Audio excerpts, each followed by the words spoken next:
Thank you all for being here for this episode of Coming Home with John Allen. Today I'm talking with my good friend and brother, Derek DeBono. Here's his album. Check it out. You can't mistake it for anything else. It's some rather unique artwork. He's a rather unique man. I really enjoyed this conversation. We talk a lot about music, and music is life, isn't it? So that means we talk a lot about life. Check this out.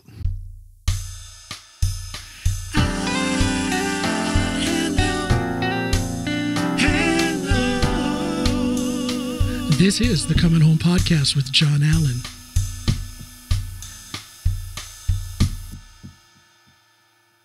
You don't have the typical American in Norway existence. Yeah, no, it's you're a little different situation. Yeah. Slowly made it more further north. I went from Atlanta to Amsterdam. And then I was there for 16 years. You born in Atlanta, right? Well, I was born in Florida, so I was even further really? south. Okay. Yeah, but only lived there until I was about 2. But, so Atlanta's in your blood. Yeah, Georgia's in your blood. Really.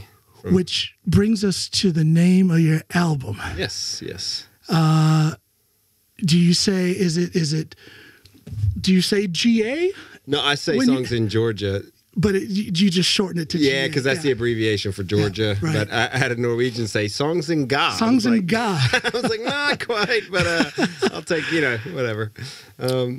Did you do all of that work in Georgia, or was some of it tracked in different places? Did you do any of it in Georgia? No, not a single bit. Because that has American country Americana all over it. That's funny, yeah. And it just has this feeling like this had to have been tracked in Atlanta. Yeah.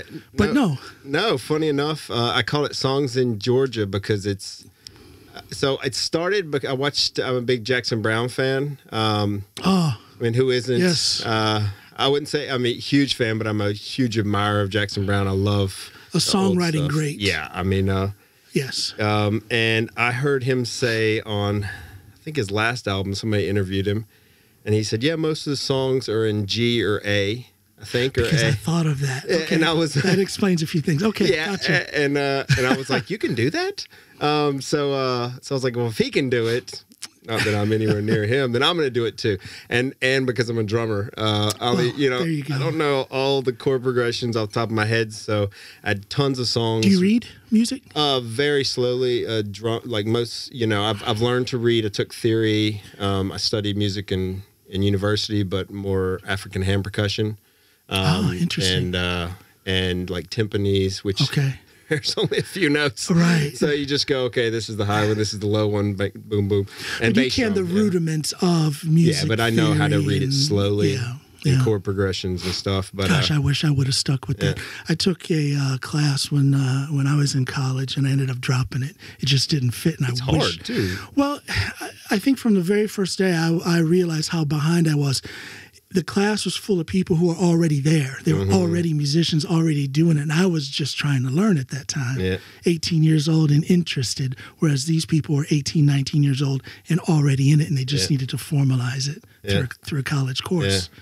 So, that whole thing with theory versus from the heart, or a mixture of from the heart plus theory, I don't think it means too much. If you're hitting it, and you like it, and there's a groove, and other people like it, mission accomplished. I don't think you need to be... You don't need to. It helps, but it can certainly help when you're composing, coming up with new stuff. But for the actual laying down of the feeling of the groove, that's from the heart. Yeah. And all the songs are in G or A, except one song, and I wrote that. It's in C.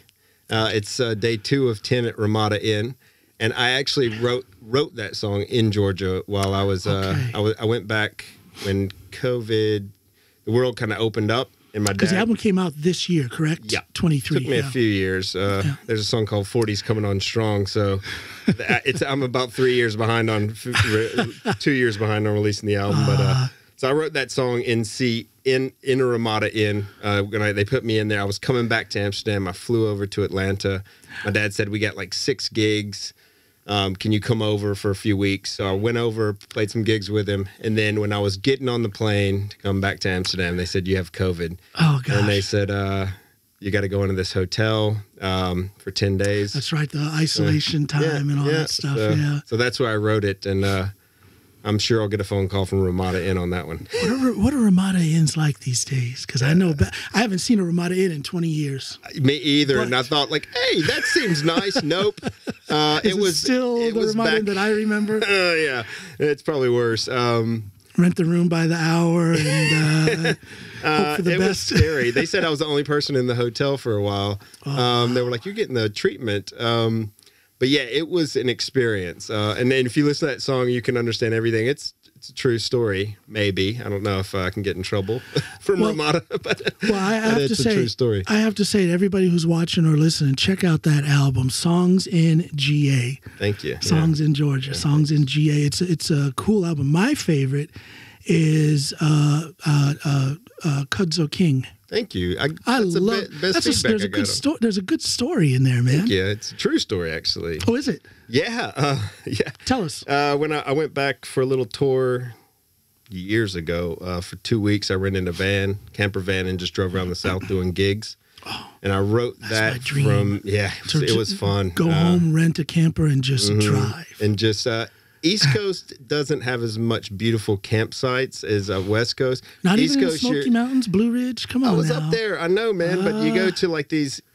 I didn't plan it well, so I didn't realize you had to have reservations in some of these. So I went to some of these Good Sam, I think it's called, little places. I mean, that was kind of cool. Sam, yeah. Yeah, and you wake up in a little bit of the forest, but mostly you're sleeping in kind of parking lots. Okay, yeah. Which wasn't really great, but, it was fun. And there's a few times modern camping. Yeah. So, I mean, it's not like Norway or California where you can just cruise up and then park on the side of a cliff. And there's a lot of YouTubers that are filming that camper life, van life, and you get far enough west. Yeah. Parking in a so-called parking lot is camping because you're there and then there's nothing around you. Yeah. You go to some of these places in California, man, up in the mountains. Of course, we're not talking about Los Angeles. Nobody wants to go camping. You can camp there. But you get up in the mountains in some of those rural parts, man. I was a truck driver for about 18 months after I was done in the Marines, and some of these places, people don't realize, even we Americans may not realize how beautiful and wide open and remote some of these places East Coast boys. Yeah, you get out there in a camper or something and just drive. Don't have a destination in mind. Just drive and see what's out there, man. It's beautiful. Yeah. I mean, we still saw some beautiful spots. Asheville was really cool. I love Asheville. And rode around the mountains Asheville. up there. Yeah, it's got a cool music scene too. It's kind of that 70s country. Warren's from Asheville? I don't want to say he's from Asheville, but he's got a history there. Okay, because I'm a huge Warren fan. Allman Brothers is my thing, so yeah. There you go. And Warren, yeah. I know that he's got a lot of history there. I want to say when he first started doing it professionally, he was active in the Asheville area, kind of before it was the touristy spot that it is today. Yeah. Warren Haynes? I love Warren. I grew up listening to Allman Brothers. I met Warren when I was like 14 years old. Oh, you met him, man. 15 maybe. I was at bet a backstage at the concert. He is as cool as he seems to be. He's laid the back sweetest guy. I met him again in Amsterdam years later. Did you? And just, for a few minutes after the show and kind of wait after, get his autograph. Sweetest dude. He seems like it. Just humble. And he was what was holding Allman Brothers together at the end there. And I think that's I mean, good on him for doing that, but I think it's a shame that the Allman Brothers... It would have been better if they would have made a decision, okay, we're done. But they didn't really do that. They just kind of trickled out with all that bitterness between Greg and Dickie Betts. There was a lot of stuff, but and I've read so many books about them, I got to stop. I keep reading the same stories. They've got every single thing they've ever done on vinyl. I got into the Allman Brothers. I don't even know who introduced me. Probably just some of the kids I went to school with. But since I was a kid, back in the late 70s, early 80s, you can't beat that for that. Man, when they start jamming live, and they kind of get off track, and even if the drummers, kind of fall off a little bit, but they always bring it back around, and it's just that the realness of them when they start jamming live. I love it. Yeah, and it's a bit sloppy, with the drumming. I learned drums by listening to them a lot. Did you? Even though I don't play like that, but it's hard to nail the downbeat sometimes in some of the songs because there's two of them. That's kind of what I mean. When they start jamming, and okay, where's the one? I love it though. Where's the one now? But they always find it and they come back to it. But it's an interesting situation to be a band with two drummers, and do you know the history of that? How did that happen? I think they did that because James drummers. Brown. James, well, I that's didn't true. really know. I never James really Brown, saw him a video of him playing with two drummers, but they did that. And I know J-Mo, actually, the drummer. I think he even toured with. I want to say he toured with James Brown, maybe one tour. I've seen a couple of videos with two drummers on stage with James Brown. I just kind of thought about it. I didn't put that into the same context. As the Allman Brothers Band. But yeah, maybe that is where they. Yeah, and then Grateful Dead were doing it. I don't think anybody else was doing that before James. Right. Yeah. And then the Allman Brothers, the Grateful Dead did it for a while. And then now Derek Trucks, Tedeschi of course. Trucks. Yeah. Oh, Yeah. Tedeschi Trucks. Actually, what a is the team! And that's the cool I tell show. Snoopy all the time, I love you to death, but it's your fault that we're not, because she can't sing, can't dance, no music. I say it's your fault that we're not doing this. Yeah. And I show them Tedeschi Trucks. For those that don't know, Susan Tedeschi and Derek Trucks, they've got the Tedeschi Trucks project, and they make some beautiful music. Check it out for those of you that don't know. Yeah, and funny enough, their last album they released was called I Am the Moon, which I wrote a song called I Am the Moon in a different band years ago. Let's say that they copied you. I know. I messaged them. They haven't replied yet. Or at least tagged them. Coming Said, hey, guys, come on. They also have another song called I Want More, which is the name of a song from my first album. So they're just totally How many do you ripping have me now? off. How many albums do you have? You got two. Two as Derek DeBono. And then a few singles? The have an EP? the last album, I released two singles that are on Songs in Georgia. That's okay. Yeah, gotcha. But the first one I released, Spotify calls it a single, even though there's 6 songs on it. You know, I got to tell you that this new thing with, because I got confused as heck. The first time I put music on Spotify, I did it for Raymond. Yeah. With his previous band, Mudrod. And we wanted to put out a single, and somehow Spotify was trying to qualify that single as an EP. I'm like, since when is one song? And mine's an EP, and they're calling that a single. It's crazy. So annoying. It's so then people look at it and they may think, oh, it's just one song, and then they right. So if for the reason of my low streams is because of that. Well, tell me, what are your feelings about Spotify? Now, I'll say mine briefly, and then you just kind of bounce off of that. Spotify, iTunes, all these streaming services, okay, great for getting discovered, and I put that in quotes. Yeah. Great for getting discovered, but I can't help but get around the fact of, the situation with what we as artists no longer get when it comes to revenue from our product. Yeah. So how do you feel about all this? I mean, I didn't get Spotify until I released 117, my first EP, and that was 2019, because for one, I have like 2,000 records, so it's a bit of a redundancy. Like I need to listen to those records. I've been carrying them from the States, my dad's collection for years. But yeah, I immediately found some amazing bands that I love now. So I really appreciate Spotify in that sense. Yeah. But it has helped me none. It is a money grab for everybody but the musicians. There's pre-save. Spotify does not help you and I, artists like us. Doesn't help us pre-save. a bit. $50 for a pre-save link. And then maybe you can be moved up in the algorithm. Maybe. Yeah, and you know what? I paid $50 on the first single of this new album for the pre-save link, and I got it enough where I could have picked up the phone and called each of those people and said, hey, man, why don't you listen to my album when it comes out, and had a conversation with them instead of every day. And it was a full-time job going pre-save. The next one I didn't, and I had half the amount of listeners. But on the first day, it's not a lot, so it didn't matter. Well, you mentioned the algorithm. I'm starting to think there is no algorithm. It's just a question of who pays. Yeah, it is. It's coming out more and more. It wasn't going to change my life either way. Well, but wouldn't it be nice if it did, though? Yeah, that's what you're saying. If it did, all of a sudden, I mean, I got other buddies releasing music, and they're doing this thing as a living, and so they have people behind them a bit, or they understand and they've researched it, and they say you got to do the pre-save link. But for me and my goals, it wasn't. My goal isn't to make it. I just want to make music. You just want to put it out there. Yeah, I just want to put it out there. When people want to listen, they can go. It's easy to get gigs. You go, here you go.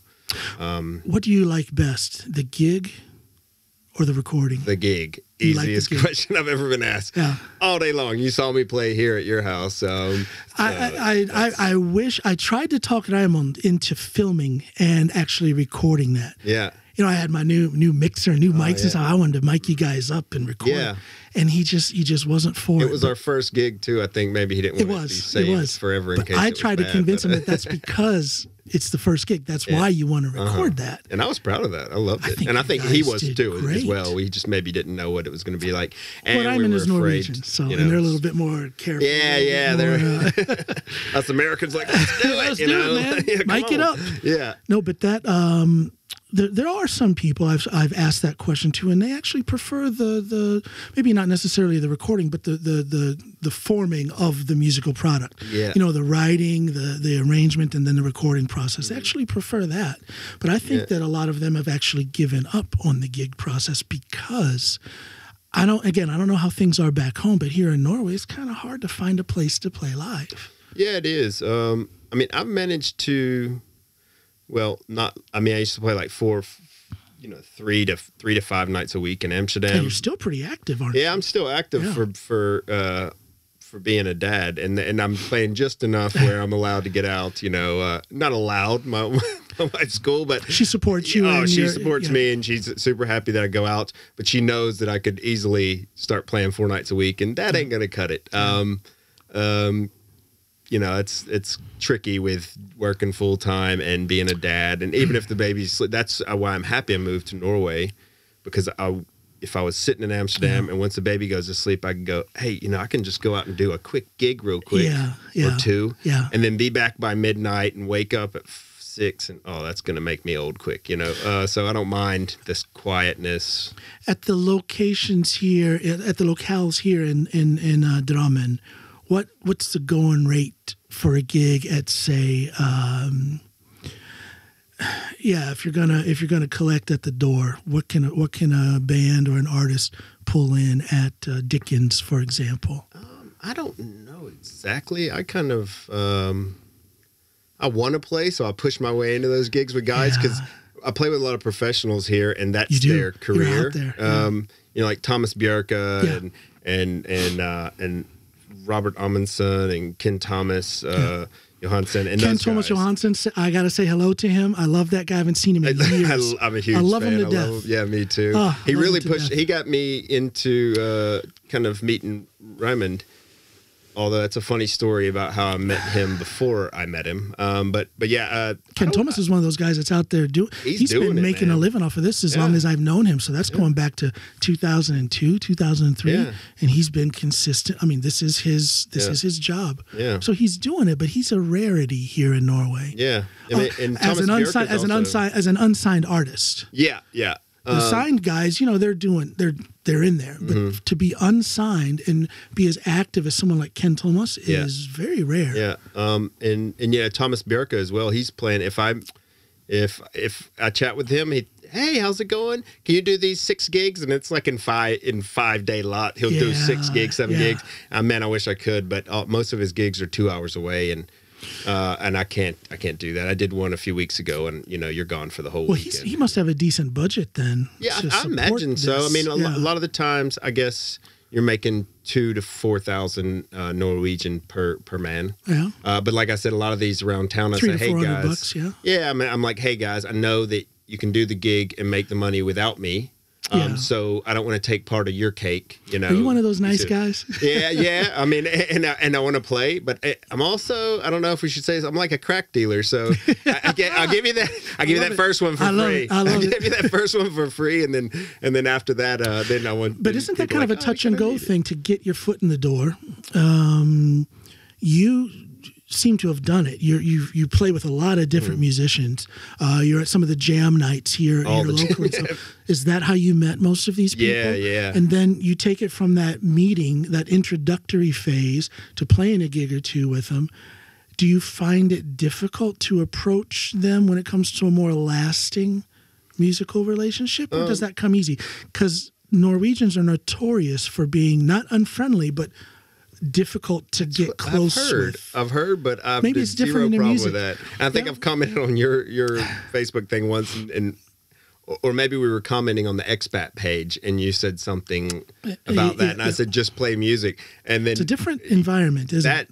I mean, music's an international language. There you get go. into any door. I've learned my whole life. Yeah. I'm not shy at all either. And Norwegians are no ego, quite chill, not aggressive. Yeah. I'm American. I come in swinging. Hey, let me be in your band. No. But then my experience is that they appreciate our upfront, our openness, our upfront personality in the music. Well, I think they do in the music, definitely. In the music world. And really again, this is different from the regular day-to-day society. That's a little bit different. They accept us in a little bit different way. But in music, I think they're like, oh my gosh, here's somebody with a little bit of oomph, a little bit of gumption, a little bit of, Yeah, initiative. I've only had super, I mean, it's been really inviting.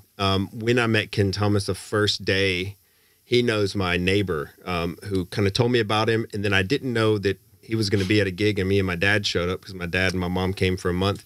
We showed up at the jam session at Pavarotti. And I saw this guy. I said, "This has got to be Ken Thomas." That's a great venue too. Yeah, and it was cool. It's a jam session, and they started. And I don't like jam sessions since I was out of about university. Good players there, but a lot of times you get in jam sessions, and there's it's just guys trying to rip solos over everything. But this jam session, everybody can play here in Norway. If they get on stage, they can play. Yes. And they also are very tasteful, and they play the song. And they end the song. And jam sessions in America, they start going like Allman Brothers style, and you're like, it's 45 minutes later. Can we finish there's the song? that cultural difference. As I've been saying, Norwegians are a little bit more, they hold themselves back a little bit socially.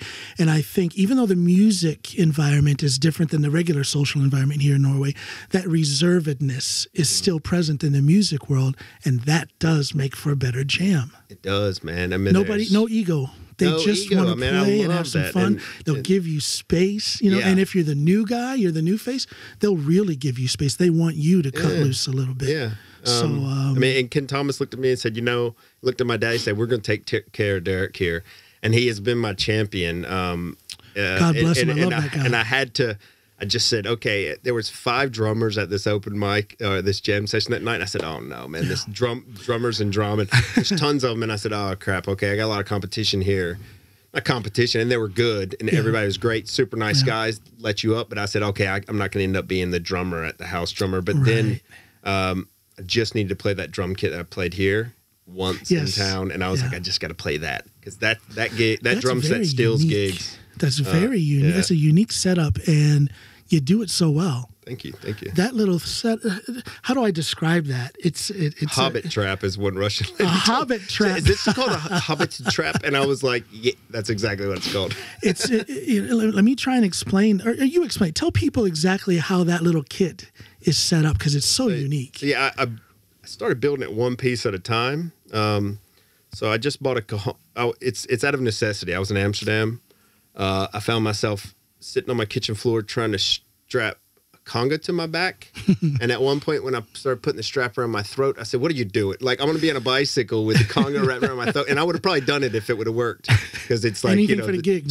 No, I want to play the gig. I'll risk my life. And I said, this is stupid. Let me find something else.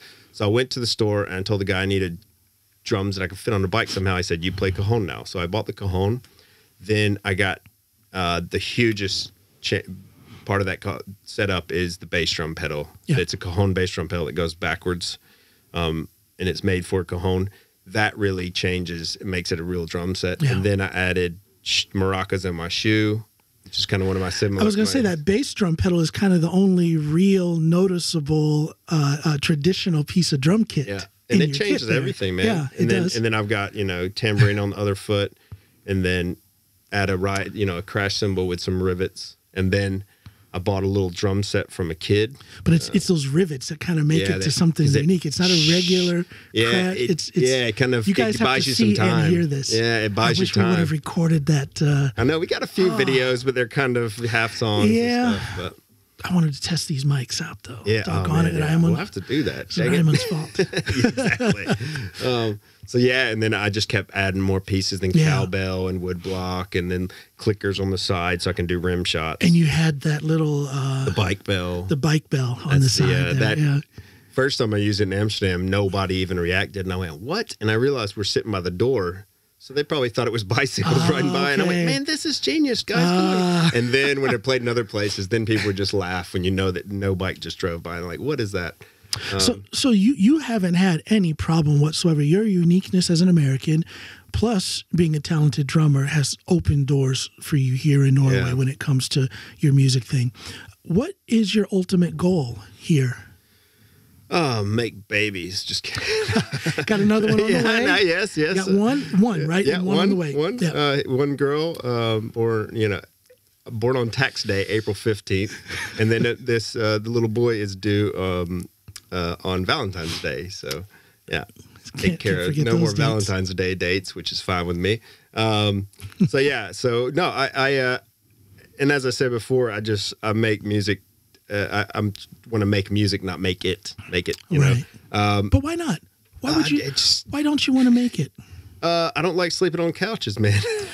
Well, and I have a nice job, and I figured if I'm going to make it, I need to go straight to the top the first day. I don't want to pay my dues. I pay my dues my whole life. Well, so would you, in order for you to drop your 9 to 5 and do music, would you require that you have the same income for music that you do from your 9 to 5? Yeah, I got a little bit too comfortable there. Okay. And just I got to support my family. I got to think about that. When COVID hit, that cleared the answer Support your who? Yeah. And when COVID hit, that cleared the answer up for me because a lot of my friends were calling me going, hey, can we get a gig, man? I played 175 shows that first year that COVID shut down. Did you really? And I was working full-time doing online for Airbnb. Me and Dean, I got to drop Dean's name. He's coming to see me next week, and I wore the shirt. Dean, if you're watching.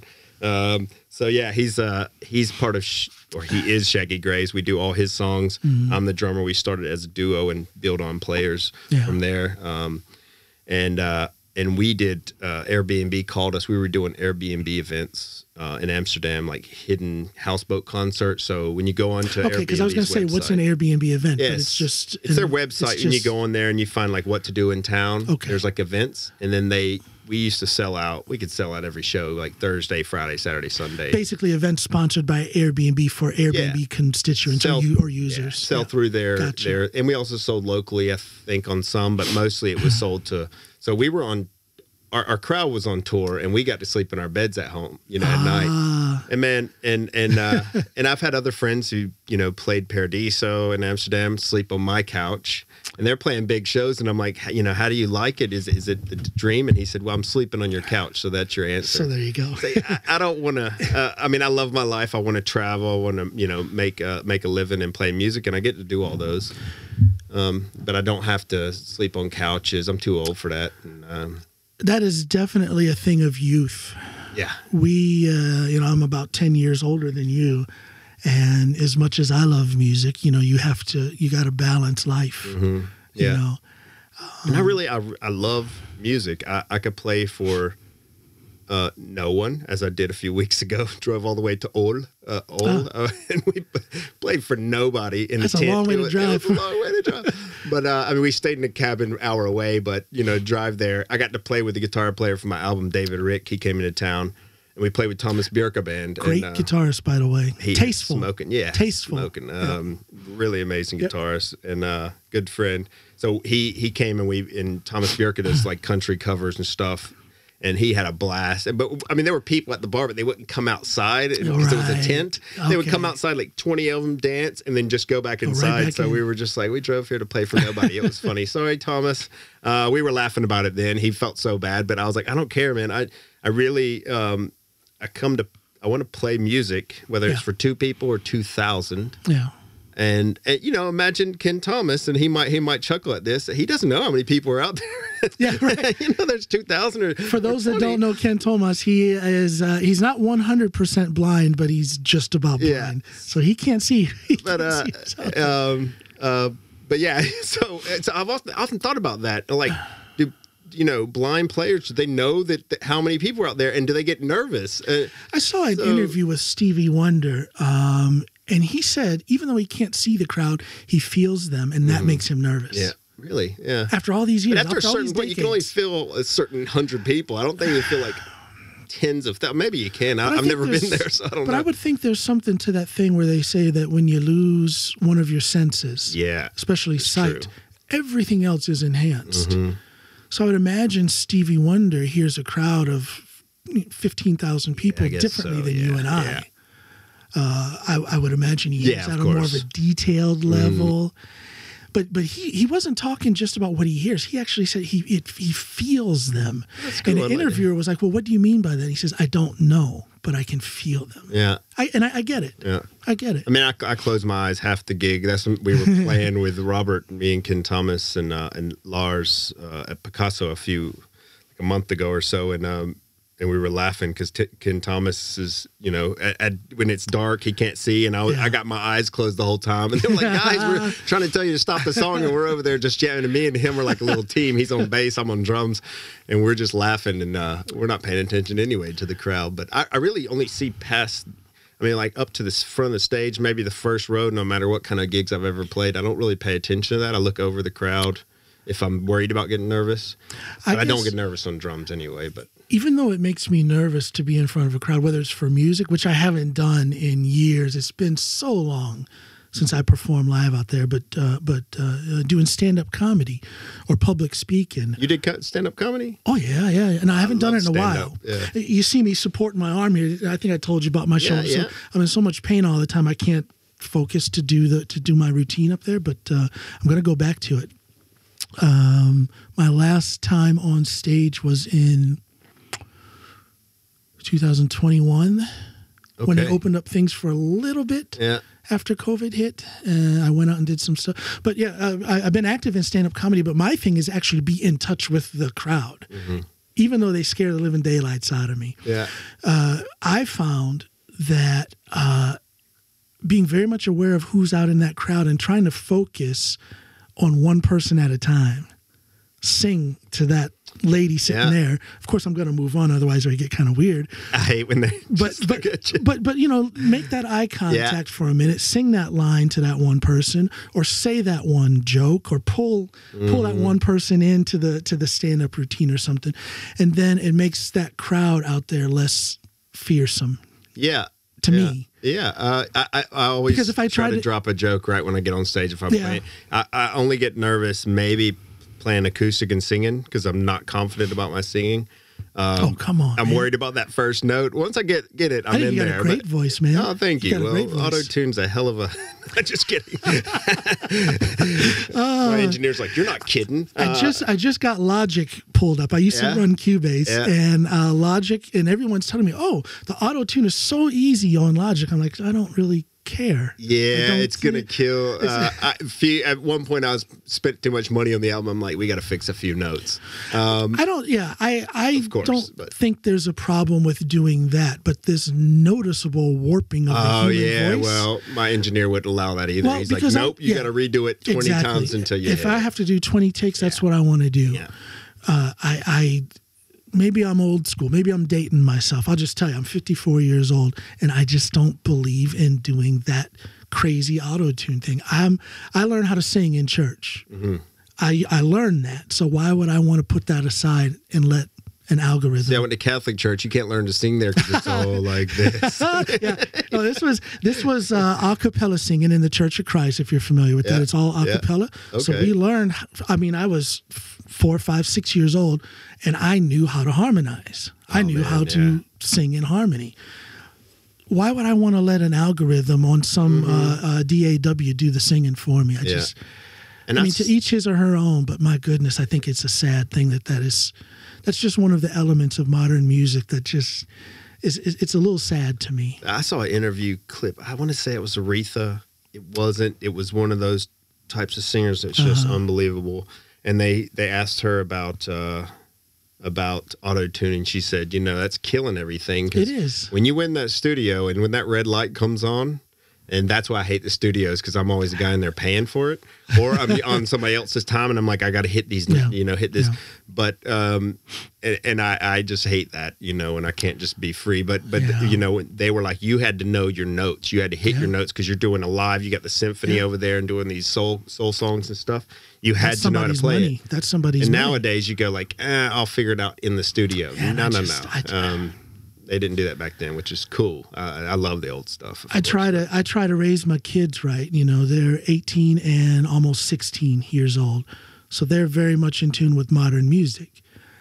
But sometimes I'll set them down and say, "Here, listen to this," and I'll pull up some Stevie Wonder or some Aretha or Earth, Wind and Fire, something like that, and then ask them, do you hear the difference? Do you feel the difference? And they're like, oh my God, yes. And I think they do, but it doesn't change what they listen to in the slightest bit. Yeah. I mean, it is what it is. Maybe I'm just an old guy yelling at clouds. But, I know. I feel the same. And it's sad. Yeah. I think it's sad. I know it is. Talent. I mean, I wrote the songs I wanted to get across, so I didn't want the singing to be horrible. So, of course, I'm like, fix a few of these parts. Sure. Nothing wrong with that. Nowadays, the whole song is auto-tune, and it's a bit funny. And on top of that, the songs don't even... the lyrics aren't even amazing, so it's really about the beat and everything. It's like, well, at least learn that. If you're telling a story and you got to fix it, like I want to get my story across, I don't want people to have to listen, because the demos, and I feel bad for the rest of the guys who had to record on top of my demos for this album. They did a great job, but man, my demos were rough. And then I lay down my vocals at the end once everything's stacked, and we had to stack it because I'm on guitar and I'm on drums. And you can't. It's hard to cut the vocals with the drums because I was doing drums and bass first. Yeah. And so I feel bad for them having to rehearse with those albums and write the scores and everything, the horn section. And they're real musicians, as we say. As you were saying about theory and everything, we all the guys on my album are really accomplished. And you say it sounded like deep, like the South, but the piano player. Unbelievable, Tommaso Perazzo. He's an Italian guy. He ain't from Atlanta, is he? No, he ain't from Atlanta. He's an Italian guy, and he's studying in Berkeley right now, I think. I know he's in New York. I'm pretty sure it's Berkeley. And I didn't need to tell him a single thing anyway. Guys, I wanted him just to do the whole album and cut me out. But I just told him, like, okay, can you do a gospel? Oh, like this. And I was like, what? I love it. And then anything I said, he was 2 steps in front of me. Can you do an intro? Exactly that intro. Thank you. We're done. Record. And it is so cool to be able to work with musicians like that. And then the horn section as well. I mean, he wrote the whole, Ben Fitzpatrick wrote all of the horn section, brought in players. Took them, the amount of time that was the album 5-minute song. They took 5 minutes on that thing, and it was perfect. And they knew it. They really knew what they were doing. Fascinating that musicians can be that good. Yeah, they just hear. You hear about these old school guys like Steve Lukather and people like that who would just walk in a studio. They got to listen through it once. Okay, let's do it. And there's the take. I mean, drums, that's one thing. We just bang on stuff, but the rest of the guys hitting notes. It's beautiful to watch. And the fiddle player, Dietrich Van Wassenaar on the album, he's unbelievable as well. He wrote all his parts and the string sections. Well, I think they did it well. I mean, it sounds like it was, I was going to say Atlanta recorded. Nashville. That's Nashville quality production there. Thank you. Very, very well done. And again, people need to go out and check that out. It's good stuff. Lasse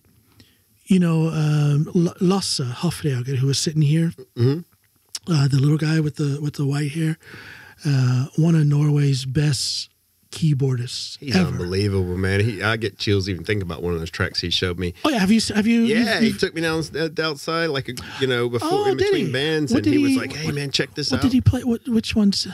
There was one with you on guitar, and he comes. I don't even know what it was, but he comes in with this, just that Hammond. Well, he's what I'm getting at is he's one of those people. Music is in his very soul. Lasse can hear something, and then he's going to figure out a part to it right then and there. These guys who've got the ear and they know what chord that is just by listening to it. He's one of them. Yeah. And that's like a whole different species of human being to me. I just don't see how they can get that way. But to be able to sit and perform with somebody like Lasse, or write. I do a lot of writing with Lasse, or he pulls me in to do background vocals on different projects. And every time something like that happens, I learn something new. What was your learning process with getting this album down and cooperating with all of these highfalutin musicians? What did you come out better at after that process? Oh man, because I get better every time I sit down with Lasse or with Henning, the guitarist. Every time I sit down and do something with him, I learn something new. I'm better at something because of them. Yeah. I mean, maybe it's because I suck so bad. Yeah, I have so much to learn because I'm so terrible. No, but seriously, it's that symbiotic, that little cooperative moment with the musician. Yeah, lifts you up. I recorded this album in a small room, so I got to sit and watch the guys do their parts because we couldn't do it live. And as I said, I was on drums and guitar and singing, so we stacked. So it wasn't like a vocal booth and a drum room and after this last album, the first album and the last album, I recorded both with Rufus van Baardwijk in Amsterdam. Now he has a beautiful studio called Hidden Gem in Amsterdam, and state of the art. It's a gorgeous studio. Awesome. So I got to sit and watch the guys and stack tracks, and I learned that I always learn less is more in the studio. Yes. And Rufus and I are buddies as well. So, and he also doesn't let me get away with, he knows, the first time I recorded my vocals, he was like, okay, after the entire day, he said, okay, now go home and learn how to sing your songs, sing in your register, stop singing up here, because I was doing that. And that's why he sounds like a good producer. He's amazing, and he wasn't scared. And Dutch are known for being direct, and he was a friend, so he didn't hold back. He would tell me no, or you really want that, or whatever, and he was always right. I never questioned him. And stop hitting the crash cymbal. That's one big thing I learned from the studio. On every album I've played, stop hitting the cymbals because you hit cymbals live, but in the studio less is more. And I had so many good players on the album that he called me at one point and said, okay, you got so we let everybody play simple chord structure on the album, then solo through the entire album. And there's 14 players on this album, so this wasn't cheap to make. And to let everybody sit there all day. All funded by you? Yeah. And then you own the masters then? Yeah. Awesome. And then we let them do a third take, get weird, get funky, loosen up. And then we went back after they went home, and then we chopped up tracks and we took what we wanted. That is a very interesting way of doing it. But then he called me, the engineer said, man, you got too many good players on here. You can't have them all on every song. Right. And I want all of them on every song. Yeah. But I learned that, even this album could have even been less, but you know what? I don't care. I want to hear those things because Allman Brothers, so much stuff going on. Well, and everybody nowadays, a lot they like simplicity. Are you saying that you think your album is slightly overproduced? Maybe, I mean, maybe, but okay. Perfect. Thank you. But some of the best it could have been even more. Yeah, thank you. We're never satisfied. I don't have a single thing out there that I'm satisfied with. I don't. Yeah. What is the most difficult part for you? Now, for me, I'm primarily a songwriter and vocalist, so it's that instrumentation that is the hardest part of building music for me.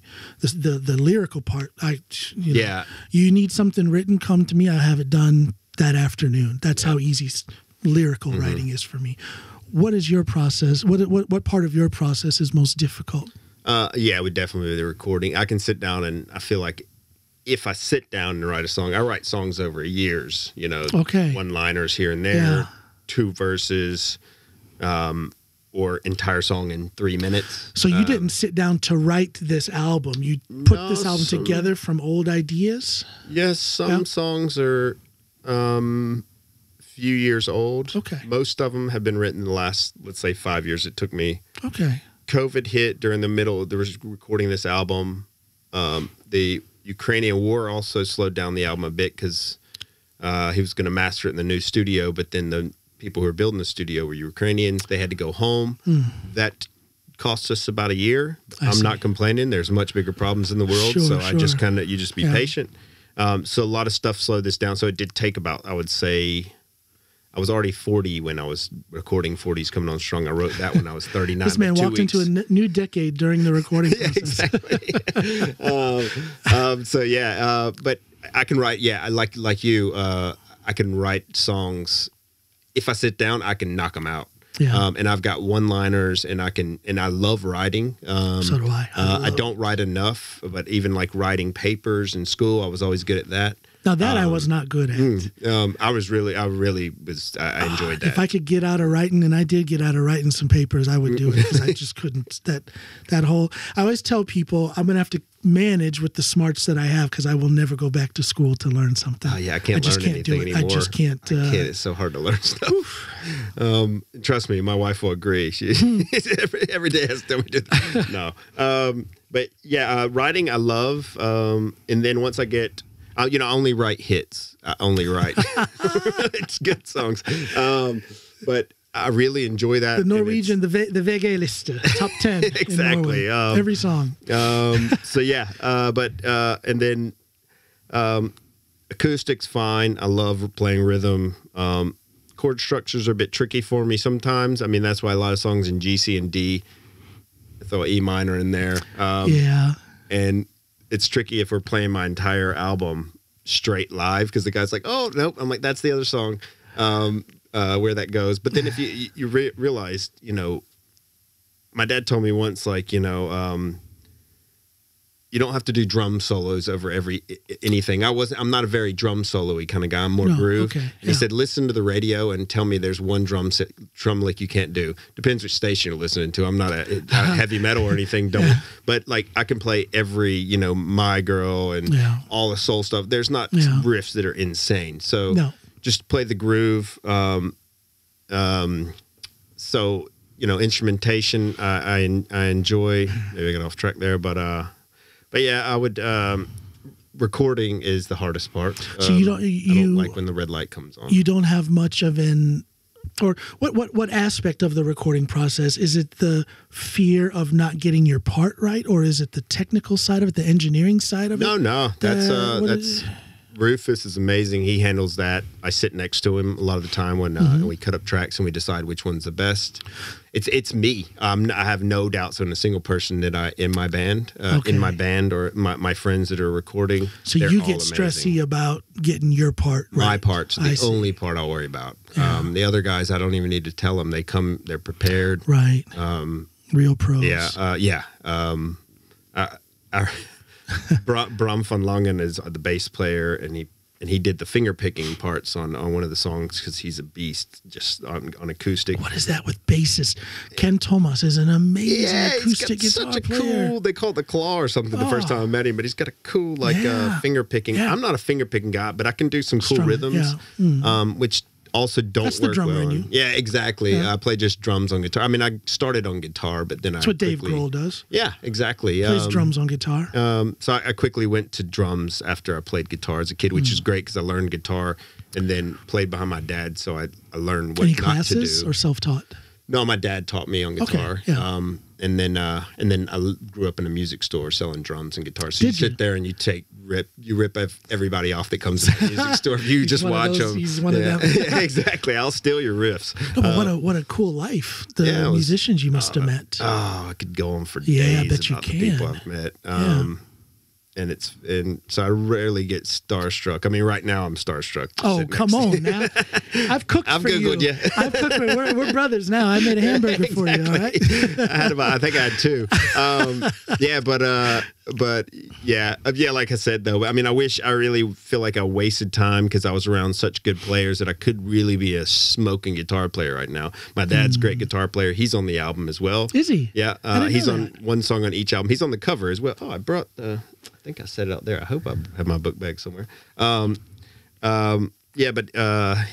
I could have been an amazing guitar player if I would have really practiced every day. But I played drums with him. We played every weekend since I was 14. So the drums is what grabbed you. Drums is, because then I figured it out really quick and loved it. And then I've been gigging every weekend for my entire life. And now, you said you've never been starstruck. Who would it take to put you in that starstruck condition?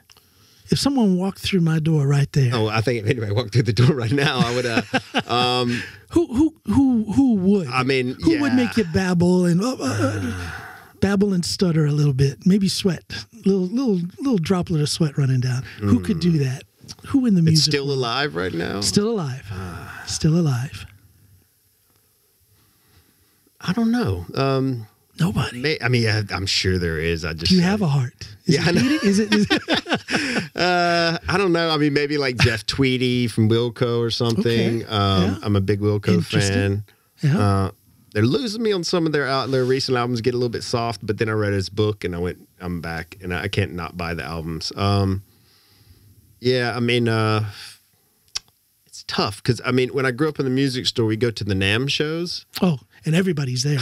Everybody. Your head explodes the first 20 minutes. You meet everybody. I would imagine. And then you're like, okay, and for one, they're dream. people. That's my dream, to go to a NAMM show. Oh man, I've been to so many of those as a kid.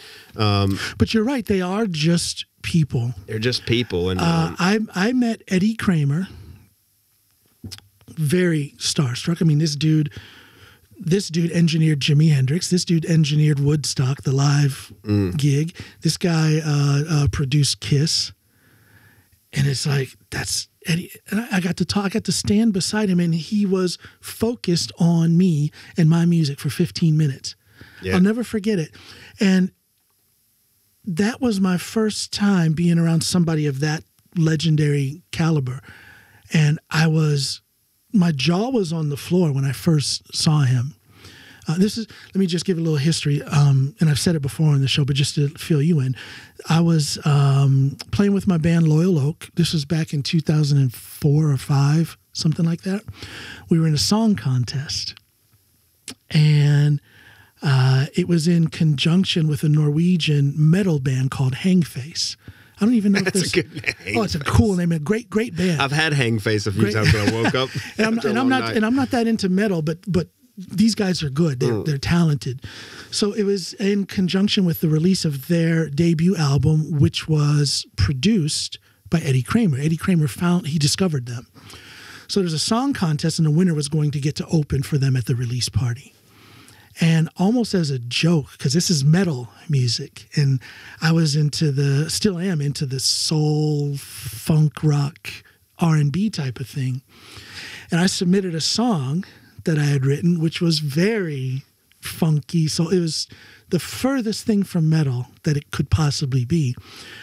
Well, some of his assistants or his production team, or whoever was running the competition, they actually called me and said, the ball's on you to submit a song like this.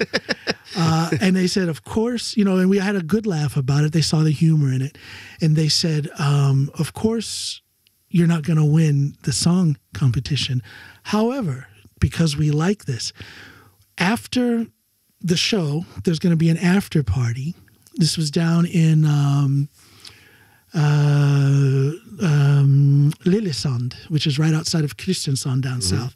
There's going to be a live concert, and we would like for you and your band to supply us with the musical entertainment. So I got that gig for that. And at the final day of the song competition, Eddie Kramer was there because he was going to actually present some sort of plaque and actually inform the band that they're going to tour with Hangface and all that stuff. And I got to meet him and stood there and talked with that guy for like 15 minutes. Starstruck when I saw him, but as soon as we started talking, he's just another guy. Yeah. So that ties into what you're saying. They're all just guys. Actually, I also got to sit for a 2.5 hour car drive with Elliot Mazer. Oh wow! Produced Harvest with Neil Young. Okay. Produced tons of his more acoustic country singles, but he produced the whole Harvest album. Produced Janis Joplin, Linda Ronstadt. Okay. Øystein Remme, I don't know if you've met him. Øystein wanted to do a country album, and he asked me to write the lyrics for the album, and then we presented that album to Elliot. Let's just send it to Elliot Mazer. This is actually Øystein's idea. Let's send this to Elliot Mazer. I'll be doggone if Elliot didn't call him back. And we brought Elliot Mazer to Norway and produced 4 songs. That's good. With Elliot Mazer. One of them is out there already. The others are going to come out eventually. And so I got to work over a 5-day period sitting Elliot Mazer right there. That would make me nervous. Talking to somebody is one thing, but sitting in there playing on stage with a big person, because I'm a big Neil Young fan. That's my songwriting hero right there. Big Neil Young fan. So, of course, I've known who Elliot Mazer is since I was, barely older than a toddler. So to actually get to meet this dude and work with him, of course, I'm like this. I'm like a scared high school girl. But again, the first sentence of our conversation when I met him is like, he's just another guy. Mm-hmm. And then you just calm down and it's just... yeah, I mean... A lot of the guys I met, I didn't know who they were until I'd already been talking to them. Oh, really? How'd that happen? I ran a music store in college. It wasn't my parents, but when I went to university, I went to UGA, and I ran a music store called Musician's Warehouse, and that was REM was our customer. Oh, of course, Atlanta. They're from Atlanta. I forget that sometimes. Yeah. Or Athens. I'm sorry. Yeah, get it right. It's not Atlanta. No, they are Athens, Georgia, but they were our customer. But I'm not a fan of REM. I don't dislike them, but I'm not. That's not my genre. That's not my thing. No. So it was cool when you meet Michael Stipe, but it wasn't like, oh my God, it's like me meeting Jessica Simpson. It's not my thing. I don't care. Yeah. I met a lot of people in that music store. They'd come in while they were waiting for their shows to begin. And John Mayer came in once. Oh, wow. I didn't really know who he was. He was just getting big. As famous as that guy is, I think he would blend in easy in just a day-to-day. He's a tall dude, though. I was surprised. He's a really, really big dude. Okay, I stand corrected because I was going to say there's nothing really striking about his appearance. I think I would pass him over if I saw him walking towards me. I ID'd him, and I don't think he liked that because I didn't know who he was. Because I said, hey, your credit card's not signed. And he said... Are you joking? And I said, no, it's company policy. We got to see your your ID. And he showed it to me. I said, because it said Mayer Music on there, and and a lot of music guys coming in with companies. And then he showed me. I said, John Mayer. I said, you play guitar, of course. You're buying guitar strings. And I was like, do you play around town or something? I've heard your name before. And he's like, yeah, I'm playing Georgia Theater tonight. We're doing our music video for Room for Squares. Run through the halls of my high school, that song. Did he laugh it off, or was he a little... Yeah, it was a bit like, I can't believe you don't know me, if I remember correctly, but he wasn't laughing really. And he said, yeah, I'm shooting a video for MTV tonight at Georgia Theater. I'm like, oh, cool, good luck with that. Here's your bill's $12.95. I wonder what tone of voice did he use? Was he saying it as a matter of fact, or was he trying to rub it in, you idiot? No, he wasn't. I'm doing a video. It was kind of like, I'm surprised you don't know me. Run a music store. You should I should have. I'm the drum guy though, and the guitar guy was at lunch, and then the guitar guy came back from lunch, and I said, hey, who's John Mayer? And he's the biggest guitar player in the world. It's about to blow up. And I said, he was just here. And then the next night, I went to pick up my girlfriend at a bar, and I went in the bar, and I was like, walked in. I said, where's everybody at? They said, upstairs. And I walked in. And all her sororities standing around some dude, and I go, "Hey, John Mayer, right? Come." And she knew. Everybody else knew except me because I was listening to 70s music, 60s, 70s music, so I wasn't listening to pop music. I don't watch MTV, and it's not seeping into my brain because I was listening to CDs. I'm not listening to that radio station, so it wasn't getting in there. Now I know him, and he was like, "Hey," he knew, and then he knew me. He was like, "Yeah, you're the one guy in town who doesn't know me." And also, funny story is, I was talking to an old guy. He came to the music store in the back in the drums, and he was like hitting snare drums like this. Usually guys are just if they're badass, they really show. And he was like kind of tapping drums, and super sweet old dude. And I was talking to him, and he said, I said, you play in a band? And he said, yeah, I play in a band. And I said, oh, cool, that's nice, man. So you gig or anything? Yeah, we're gigging tonight, actually. I said, oh, where? He said, Classic Center. I went, that's a big venue. I thought he was just one of these country boys. And I said, who do you play with? He said, Willie Nelson. I said, I'm so. Then all of a sudden you just get starstruck a little bit. You're like, I'm so sorry, sir. And super sweet guy gave me his business card, told me some stories, but But just you had never known if they are just people, though. I think, and again, that kind of pulls me back around to what I was saying about what do you learn when you play with people who are so at that level. And I also think that there's something to be drawn from people just from having a conversation with somebody like John Mayer, or in my case, Elliot Mazer. Yeah. To sit and talk about songwriting with Elliot Mazer, I'm going to take that with me for the rest of my life. Yeah. I'm going to incorporate that, whether I'm conscious of it or not. That's going to be a part of my writing going forward.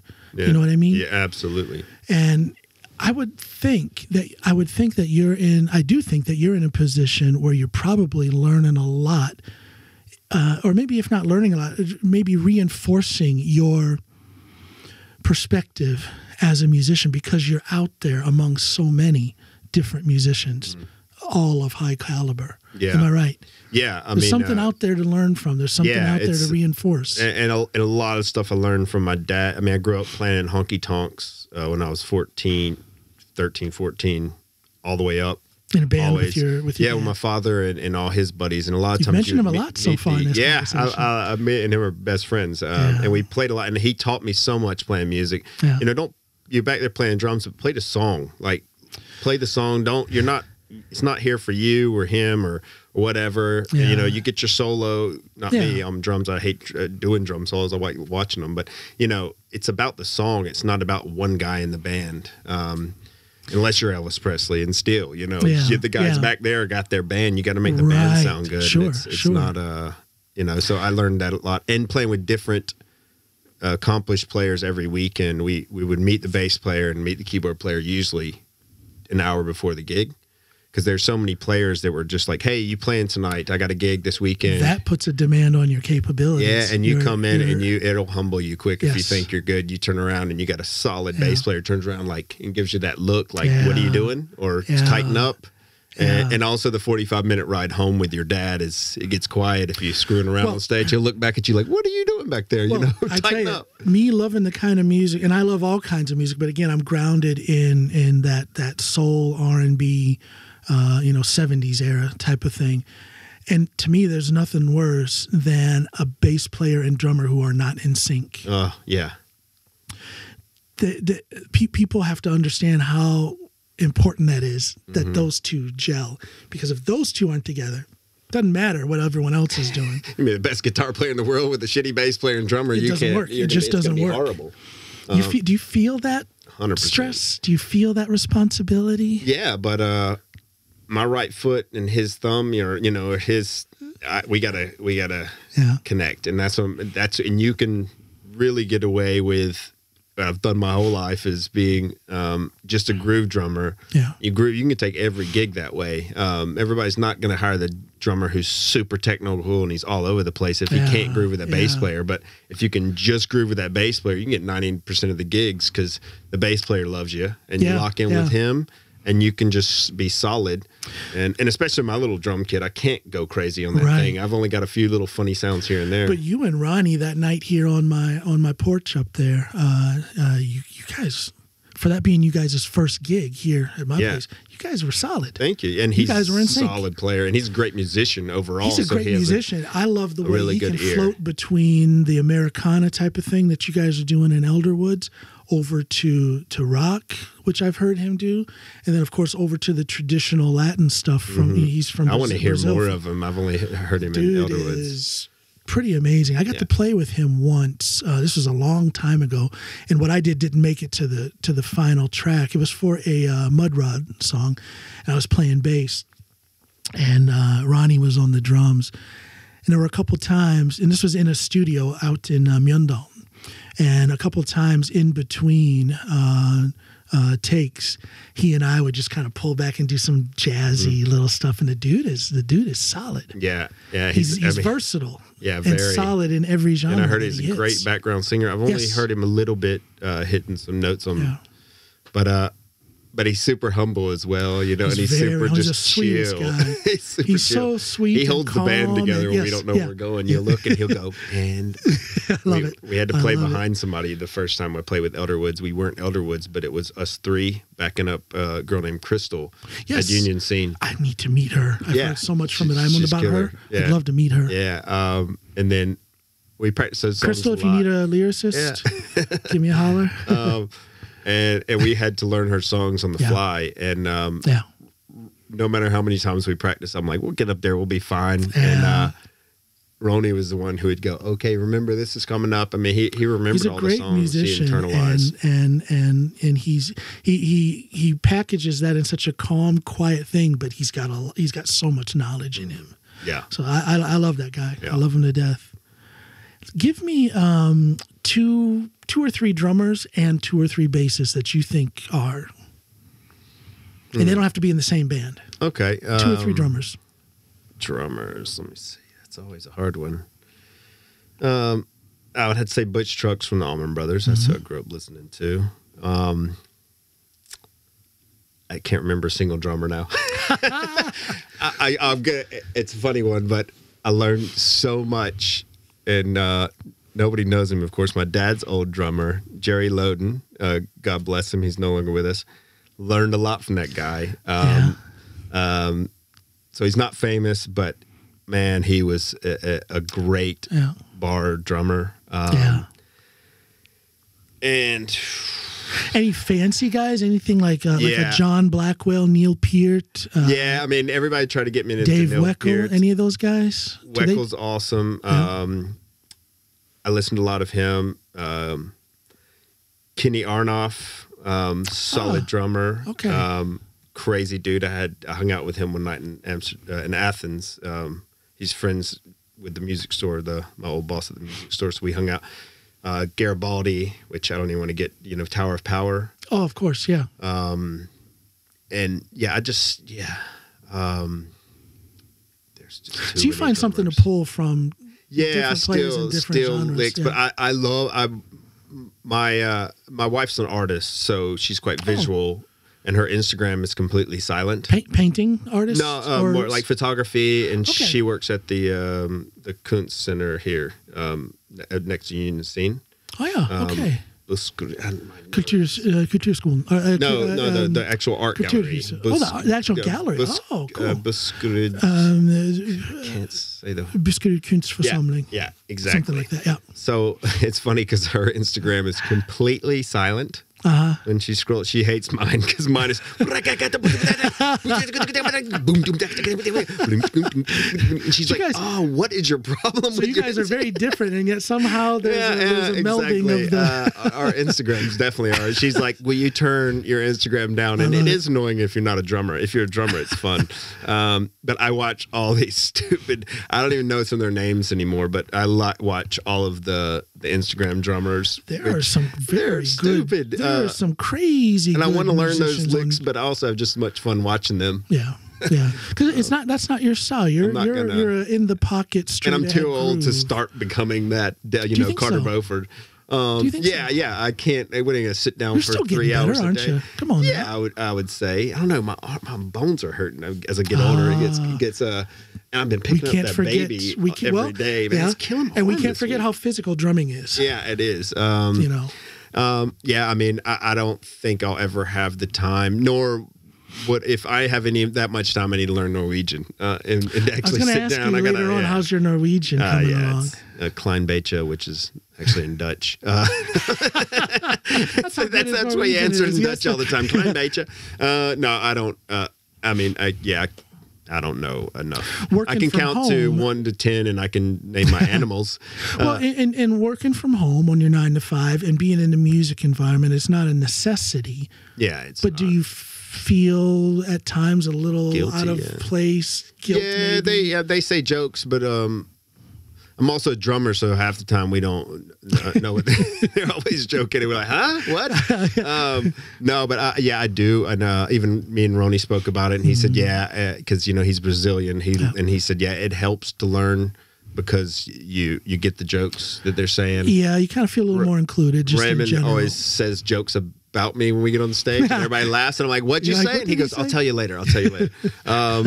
But I need to learn so that my wife and daughter don't talk about me. Honestly, it's really just out of that. It's I think it's such a beautiful language. It is beautiful, it's so cool, especially coming from Holland. It's a little rough and guttural. No, but it's a beautiful language. For me, it's just cool that I can speak it. It really is, and it sounds good. You can speak it. Quite fluent, actually. Okay, man. I've been on TV a lot, NRK, TV2, and stuff like that for television stuff. So, okay, yeah. Because I mean, I would love to, and just so I could, speak the same language as my daughter. So I do want to start learning. For some reason, with both Ronnie and Raymond, I speak English with them. Yeah. I think something happened in our friendship, getting to know each other. We just kind of defaulted to English, but otherwise, and they speak English perfectly too. And they do, yeah. But otherwise, how do I say this? When I'm at home with my family, I speak only English. when I'm here. I got to relax. I want to, breathe out and be myself. So I need to do that in English. And then when I have guests come here, even though they're Norwegian, I speak English at home. But if I'm out and about, everything goes in Norwegian. Yeah. Everything. Okay, that's good. Do they answer you in Norwegian, or they know you're? When you speak Norwegian, say to a person at a bar, do they, or mainly bartenders and stuff, do they answer you in English? If they know that I'm from the States, they will most often answer me in English. Yeah, which is odd. Yeah, that's how they did in Amsterdam as well. So that's why I blame me not learning Dutch, because they had just answer you. Okay, so you mentioned a few drummers. Give me a couple, 3 bassists that do something for you. Again, got to go to the roots. Barry Oakley, Allman Brothers. Let's see.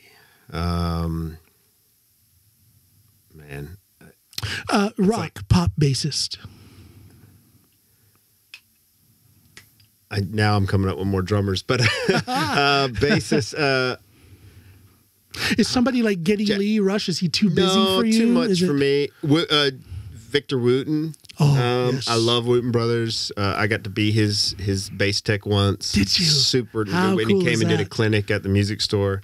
I love watching his clinics on YouTube. Yeah, I mean, he's just He the whole really family. lays it out in All such those an boys are just amazing. I watch them every day. I don't know too much about his brothers though. Oh, they're great. They're just the best. I just love his teaching style. When I watch his workshops on YouTube, he lays music out there in a way that's easily understood for somebody like me that doesn't know much about theory. He's kind of talking the nuts and bolts of it without getting fancy technical and too much theory. And yet he's Victor Wooten playing the way he does. So he knows the theory, but he knows how to teach it to an average Joe. And he says on the beginning of one of his tutorial VHS, and I'm dating myself now, VHS, he says, if you want to play in a band, turn this video off right now. Oh. Because he gets out there and he knows he does, but that's his thing. And if you want to see a show that'll blow your head off is when the Wooten brothers get together and they tour. That show will leave you either wanting to practice when you get home and every day for the rest of your life, or quit music tomorrow, because I need to see that. It's the coolest thing, man. I mean, you got Future Man, Reggie, everybody is unbelievable, and they're sweetest freaking dudes ever. Yeah, I love it. And I got my third bass player, and I'm gonna self promote here, Bram van Langen from my album. He is the best bass player I've ever played with. Awesome. He is, in all due respect, a music nerd. I mean, unbelievable. I just love his taste. Cool. He's the funnest bass player I've played with ever. Excellent. And we really lock in. He can. We don't do this in Shaggy Gray's, the band, my main band in Amsterdam, and in my heart. We do whatever we want in the songs. Yeah. We have the thing, but we don't have to, like, you have to do it this and then build up here. We do whatever Kind of we're feeling in the free-form, crowd. We got the song, but we change and get crazy at the exact same time, like, just for, if he just feels it, we change immediately into exactly what we're doing, and it's so much fun. I love playing with that guy. Just killer musician all around, but I think he studied bass. And just unbelievable. And he's on so many albums. If you've listened to anybody coming out of Amsterdam, singer-songwriter, he's the guy. He's on everybody's album. Awesome. That's just so cool to have those kind of people around you. I've always been fortunate enough. My dad always said, if you're the best player in the band, you're in the wrong band. Oh, I very much agree with that. If you're the smartest guy in the room, you're in the wrong room. Very much agree with that. Yeah, absolutely. So I've always surrounded myself with unbelievable musicians who've kind of almost supported me and made me more legitimate. Because, like, oh, you know him.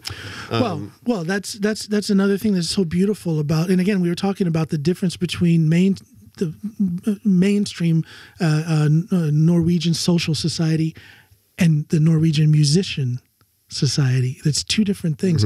That thing of acceptance, of being recognized for your talent, but also that you can also see the talent of others, and you talk about it and you lift each other up and you say it.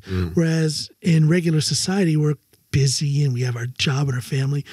And, oh, yeah, so-and-so is cool. But did you tell so-and-so that he's cool and that he's a good person? Exactly. But we do that in the music world. We'll tell that bass player that he's good. Yeah. We'll tell that vocalist that they had a great set that night, you know? Mm-hmm. It's different. I don't know. It is funny, yeah. I think, for me anyway, I get so much, and I think most of my friends are musicians.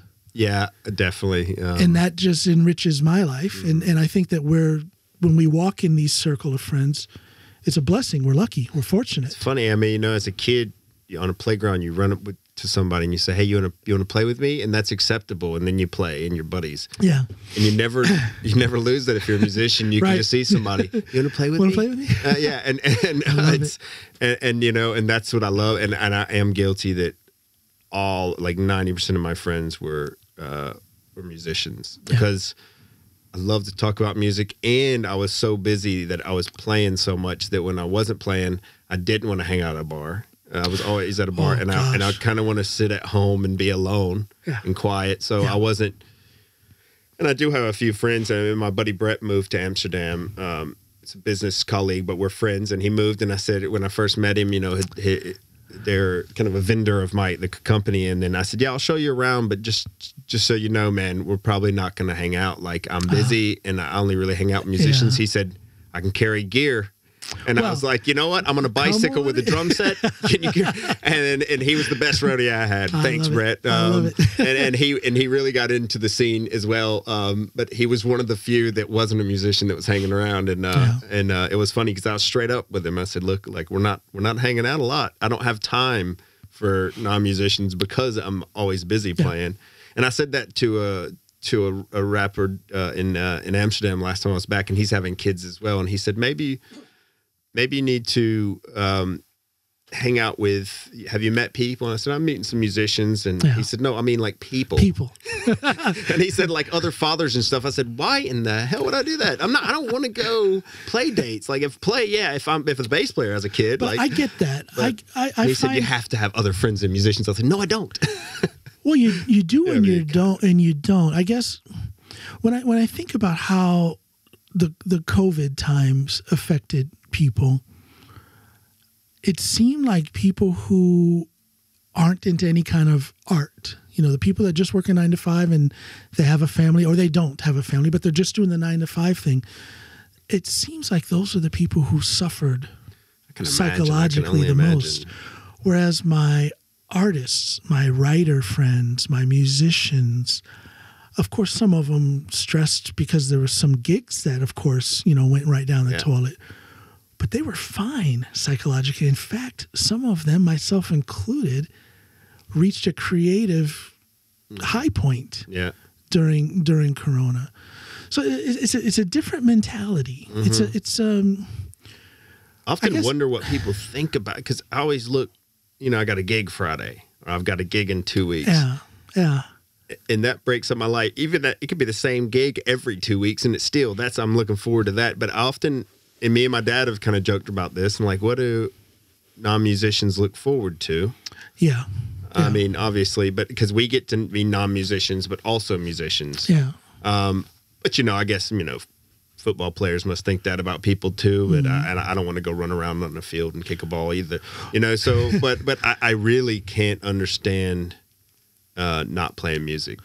Well, I think it's different for us in the sense that the work that we do with music also encompasses our social life, because we're friends with the people with whom we work with music. You know what I mean? Yeah. I'll never forget. Here's a perfect story to kind of cement that thought that musicians are just good people. And it really cements the fact that most of my friends are musicians, especially my close friends. When my son passed, which was actually a year ago, 2 days ago. What's the date today? Oh. Today is 2 days ago was the 5th. It was a year ago. I'm sorry, it wasn't a year ago, but it was the anniversary of my son's passing. It was 4 years ago, actually. But after he passed on the 5th of November, 2019, on the 10th, because I was cut out of his burial process. But my friends, most of them were sitting at that table when we were out here jamming, jamming while I was feeding you fools. But it was those people, every one of them a musician who came and brought some food and some goodwill and had a memory moment here in my living room for my son. Yeah. And I'll never forget that. And that tells me something about who really cares, who are the most important people in my life, and who also thinks that I'm important in their life. But it was 6 or 7 people, like I said, most of them were sitting at that table there, who came, and every one of them was a musician. Yeah.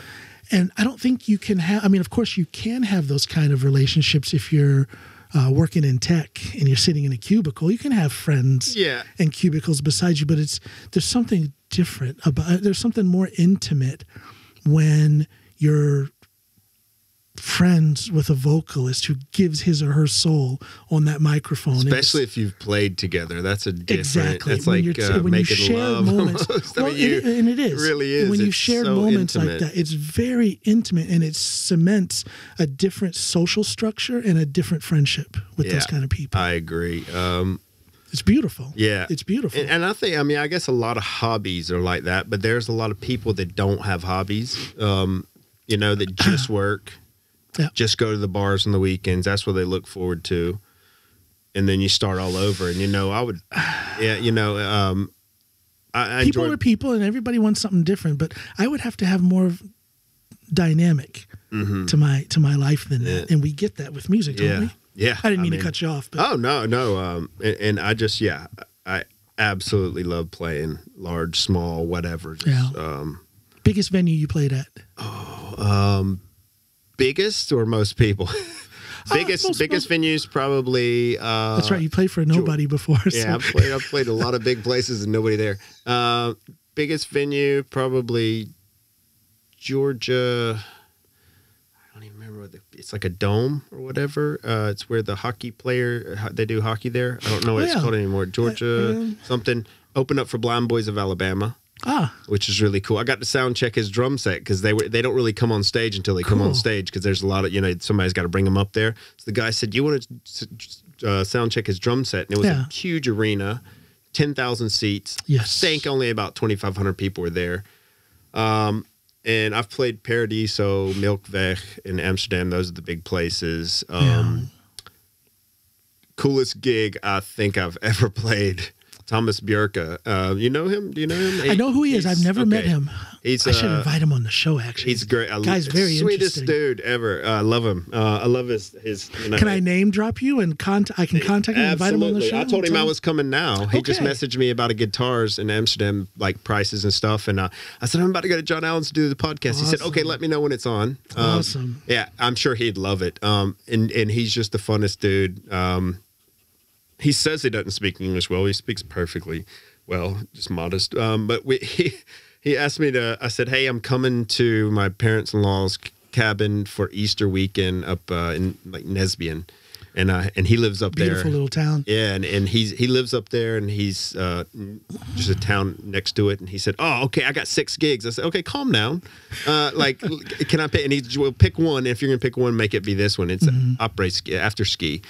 And I'd been to an after ski here where there was 2 guys playing with a backing track, and there was people in the cafe sipping coffee, and nobody listened to them. And I thought that was what it was going to be like. And we're open up for Staysman, and I don't know who Staysman is. And Staysman, I know who that is. Everybody else in Norway does. And you wouldn't know who he was if you listened to his music. He's a really cool guy. But so I showed up, and it's in Yilo. Beautiful and I thought town. it was going to be a little cafe, and I walked in, he's like, you'll see the tent. And it was a humongous tent, tons of people everywhere. Yeah. Easter weekend, everybody's skiing at the bottom of the slopes. And I go in, light show, huge stage, barrier in front of the stage. And I said, what? Why is there a barrier in front of the stage? Norwegians aren't that wild. Yes, they are. Oh, my God. And we were the opener for 3 or 4 hours, and then the headliner came up. So we played the first set to you guys almost got nobody. 3 or 4 hours of time as an opener. Yeah, we played 3 sets, like took breaks, and wow, awesome. And we were doing whatever songs he said, man, and I said, can you send Thomas is a joker when it comes to like he just starts songs. One, I had to call him and say, can you send me a set list? No.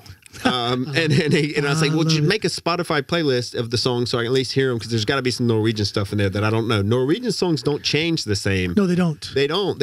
They'll hold on to a chord a little bit longer. They arrange different than American. They really are. Yeah, it's funny. Absolutely. So I made him do that. I try to listen on the way up to the gig. My phone doesn't, me and technology, I have an IT company and technology never works around me. But my phone wouldn't work, so I go, okay, I'm going to wing it. And I get there, it didn't matter because he just starts the songs anyway. He turns around and winks at you and you're like, man, or you like, count it off. And I go, count what off? You know, like, I love it. And I love playing with him. And then, so we started playing, almost nobody in the tent. And he said, don't worry. Second set, more people getting up there.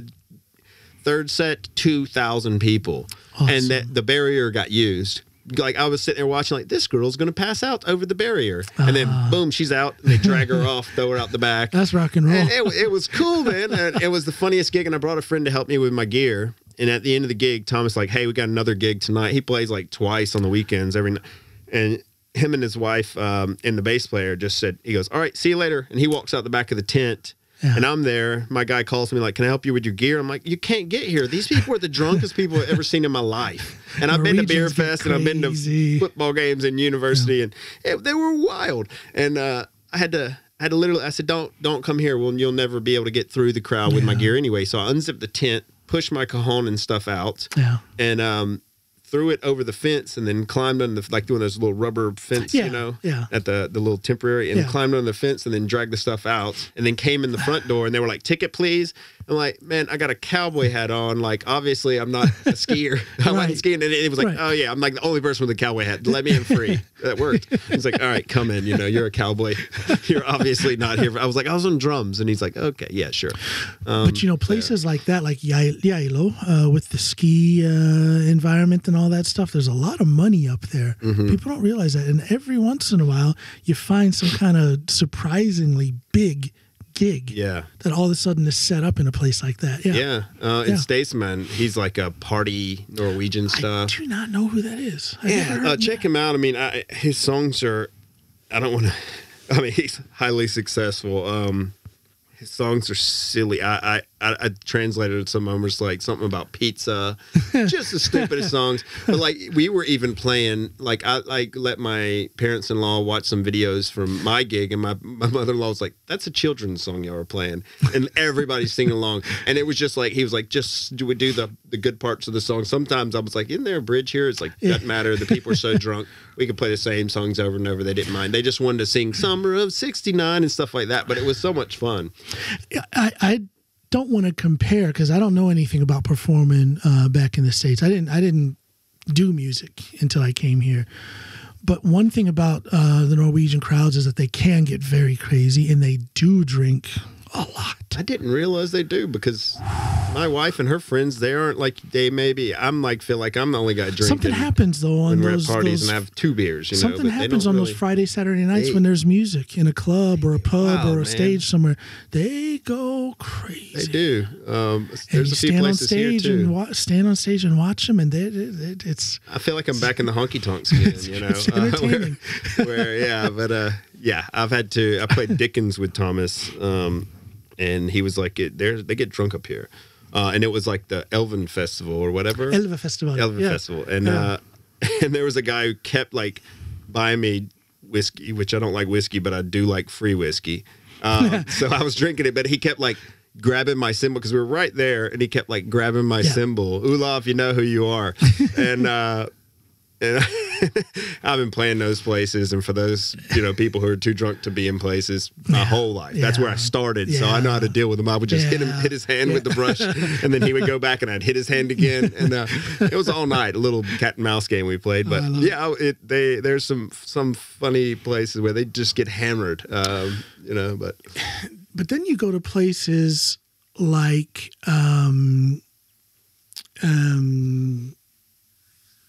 Not Dickens, here locally. There's Pavarotti. Yeah. You go to places like Pavarotti, and to me, that's more of a musician's place. They're a little more serious. Yes, they're a little more serious. Yeah. I remember I didn't really understand that there were places like that until there used to be a place in Oslo called Smuge. In fact, actually, maybe they opened again. I think They reopened. Because Pavarotti reopened. Yeah. Smooke was closed for a while. It was a very popular place in Oslo. Bruce Springsteen played there. Eric Clapton did like an after show there. Prince was there doing after. I'm going to tell you a Prince story too. He later. did some after shows in Amsterdam like that too. Yeah. Sure. And so I knew about Smooge before I came to Norway. And well, doggone it, I got a chance to play there. Actually, Snoopy booked it. She was my booking agent back in those days. And so I'm there with my band and we perform. And after the first song, some of them were literally sitting there like this. And I'm like, gosh, we suck. They don't like us. And, we played a couple more songs. And then there's one song we played. It's kind of like a get up and dance minute. Get up and dance moment in the song where the band is vamping. I say, y'all can dance if you want to. And everybody just stood there. I'm like, oh. It's almost a respect though, probably. They're just like, I want to just watch. Well, I'm like, we suck. I just didn't understand what was happening. But after we were done, I couldn't leave the place for 2 hours because of all of these musicians that were in the crowd coming up and wanting to talk about the songs. They were studying us. Yeah. So it just kind of opened my eyes to a new dynamic. And then I haven't been at Pavarotti since before COVID, but I got the impression then that was a musician's gathering place. And now, to give them a plug, because I love this place, Drammen's Kulturhus. I'm saying Kulturhus, yeah. Yeah. That place is awesome. That's my little place now. I was just there a couple of weekends ago. Yeah, I was going to say when you said you do stand-up comedy, they do a stand-up comedy night. I'm going there tomorrow night. Awesome. Yeah, and I do there once a month. I might get on the mic tomorrow night. Nice. I'm on the guest list, so I'll be at least watching, and I just might get up and do a little bit. Yeah, we'll see. I love stand-up comedy. I didn't know they did anything in English there, but I'm one of the few in this area that does. But, okay. And it's not because I'm not fluent in Norwegian, because I am. But if I want to be myself and be funny, I have to do it in English, and it works. It works. Yeah. So they do a once a month acoustic open stage there. And that's right. That's the place now, man. I love that place. When's the next time? Funny you ask. It's November 26th, and I'm the featured artist that night. Oh, you are? I'm doing the first 20 minutes, and then everybody else gets up and I'm going to come. Songs. I'm going to sit right in the front row in the center. Please do. I'm going to look right over your head. And I'll also, after the first, I went there and played the first one they did. They did one over summer I missed because I was in Amsterdam, exiled from Norway until I got my residence. And then I did the first one they did in September. And I went up there and played, and before I left the house, my wife said, don't be nervous. And I was like, I don't get nervous playing music. And I was sitting there, and damn it, I was like, oh, now I'm getting nervous. I don't get nervous playing drums. I don't care how big it is. I love, especially that little drum set, because that's like my fifth limb. Right. It's different, though, when you come forward and you're... Yeah, when you're out front, I was like, damn, this is why I'm on drums. But I do enjoy it. So I got up there, and I played, and... First song I played, I went for that bridge and was a half step off. I went, where? And then the bridge just doubled, so I had to come back around, and and I always knew what that A was. And I was like, oh my god! And I got out, finished the song. You only get 2 songs, and I just made everybody laugh after it. Mm-hmm. And then I went on the second song, and it sounded good. And then they called me the next day and said, hey, do you want to do a support act for Leadfoot, which is December 8th? Buy your tickets now. So that's my first. Yeah, that's so. It's a great venue. So I get to do this November 26th thing at the open mic, which I'm part of that. I'm kind of ingrained in there. I'm going to come to that. Yeah. I haven't. Yeah, I'm going to come check that out. Yeah, so I get to like warm up the. I'll get in the back. I get to warm up the stage there. I don't mind because it's all musicians and everybody's just there to get up and play and listen and give and respect all different ability levels. And then I usually bring the drum kit because I play with Elderwoods, and then I end up playing with everybody else. Yeah. I heard Rudy Remme and the Happy Old Timers. I saw a lot of pictures from that. That guy, let me tell you, he is probably one of, I don't know, I'm biased because I love the guy. I love his entire family. But I think he is one of the so-called undiscovered artists who should be he's solid, a doggone star. Yeah. His stage presence is like no other front figure in Norway. Yeah. Period. I want to see him with the band, man, because he was amazing out here, and his voice is just so thick, man. When you hear him with the band, it's just perfect. Of course, he is obviously the front figure, but the talent, especially with his uncle Henning Henning was so quiet sitting here, but I barely got to meet him. But he's a different cat when he plays. He's one of the best guitarists in Norway, not just skills on the guitar wise, but music mind wise as well. So if you ever get to see Rudy Rema and the Happy Old Timers, check them out. Yeah, I was sad I missed that. I didn't even realize he was playing. It just kind of took up on me. I saw pictures and I was like, oh, well, Marty. Yeah, Marty dude is talented. Yeah. And then my good friend Ellen Egen played also that same night at Kulturhuset. And she's one of the best female vocalists in Norway. Beautiful songwriter. I'm so glad. She's actually singing a couple of my songs. So that's nice. That feels good. Yeah. So just that was my first taste of that venue at Kulturhuset. I think classy, man. I love that place. Besides Union, besides the main stage at Union, I think that might be the best location here in Norway or in Drammen, actually. And I'm just honored in Drammen, not in Norway. Yeah, I'm honored that they even considered to let me do the support act for the Leadfoot because I screwed up 30% of one of my songs. Only got to play 2, but so there I was like, you're going on a limb here. But then I hopefully I redeem myself the next few. Every time I go there, I do something different. Yeah. I brought my buddy Matti on bass clarinet last time. I was like, there's not enough bass clarinet in country music, so tonight we're gonna have. So he got up and we played, and I played drums with my feet, and that kit I can play with my feet, kind of, with bass drum pedal and tambourine, and then guitar. And that was fun. How so do you do that? Don't think about it is one thing. While you're doing it, don't ever think about what you're doing. To me, I'm at my best in a live setting if I'm just singing. Let me just sing. I can't imagine just singing. Oh gosh, that's where I'm best. The minute I try to sing and play, I'm a fool. I'm an idiot. Yeah. The coordination, the mental work that has to go into that, I can't tackle. I figure I'm not the best guitar player. I'm not the best singer. Not the best drummer, but if I knew it all at the same time, I can at least impress somebody. But drummers have this built-in I call it musical coordination. My good friend Cato Christensen, Hans Cato Christensen, is a drummer. He's a drummer vocalist. Reminds me of Don Henley. Yeah, He'll sit on the drums and sing. But when he also he's another one who's got this crazy timing on acoustic guitar with finger picking and stuff. And he doesn't lose a beat when he's singing. And I think that's the drummer in him that allows him to do that. You probably have. I haven't heard you sing live, but you probably have that too. I think it's a drummer thing. Yeah, maybe. It's a musical coordination that you have. Yeah. It's fun. That was my little thing. I never really did my own show in Amsterdam ever. I only did an open mic every Tuesday, which was kind of all the singer-songwriters would come in Amsterdam and do that every Tuesday, and that was like my little second home. And that's the only time I stood up and played guitar by myself. Otherwise, I was playing with Shaggy Grays, and in the middle they say, we got a special guest, and they would hand the guitar to me, and Dean would sing background vocals, and then the bassist would sing background and play bass, and then I would do guitar and drums, and we do our little country, I get 2 or 3 songs in the middle and then go back to our big show. But that's the most I've ever done as my band, but I want to start my band here in Norway, and just do my, first and last album and maybe a cover. Well, you certainly know enough people to put that together. Yeah, I'm trying to get You're out there, man. Yeah, thank you. I'm pushy when it comes to that, and I'm asking a lot of guitar players around town.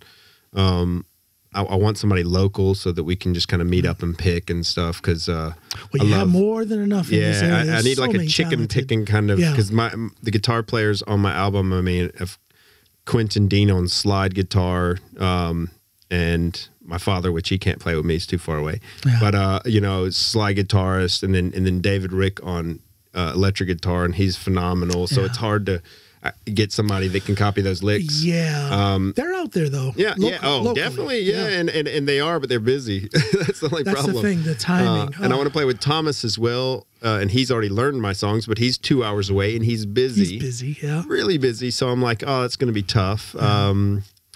So I'm thinking even doing just a not weird, but use Matti on like clarinet, bass clarinet. Do something, maybe drums with my feet and guitar, and then get a bassist. Yeah. or get a just do something weird. I don't know, not a typical country band. So then it'll be kind of a little bit different. If you ever need a different kind of backing vocal, give me a holler, man. Yes, give me a holler. I will. Yeah, you might be able to hit those southern notes. The funniest thing was recording backing vocals with Europeans. My first album was a German girl.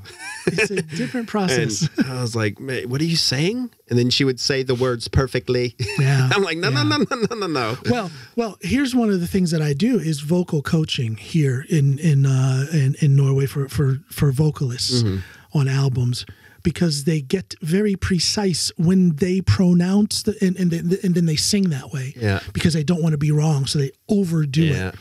You know, if they're singing the Beatles, they wouldn't sing "Get Back." They would say "Get Back." Yeah, the T. So to try and coach them away from that, there's actually a niche for it. And any American musicians, vocalists, if you have a music mind, there's jobs for you out there. I'm just going to tell, maybe I'm giving away some of my business, but there are jobs out there, because that is very necessary for these Norwegian vocalists to get that coaching on the vocal stuff. But maybe you can hide it more if it's a background or I don't know. Man, Dean, and he's Canadian, and amazing singer, and he's Canadian South African, but he sounds like an American, for but when we were doing him live, and I don't really hear what he's saying because I'm so focused on the drums and everything, I'm not paying attention. I know he's got his part. He's gonna be fine. Yeah.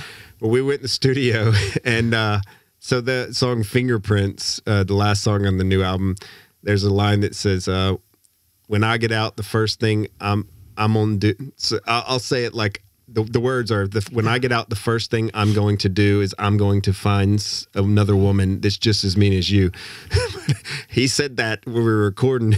And, first thing I'm going to do is I'm going to be. It sounded good. Not like that, but that pronunciation, and the engineer just like, stop. And he looked at me and I went, we're going to have to dumb that down a lot. Yeah. And I had to go, let me just and he goes, well, I'm just reading off the words. And I said, I when I write perfectly.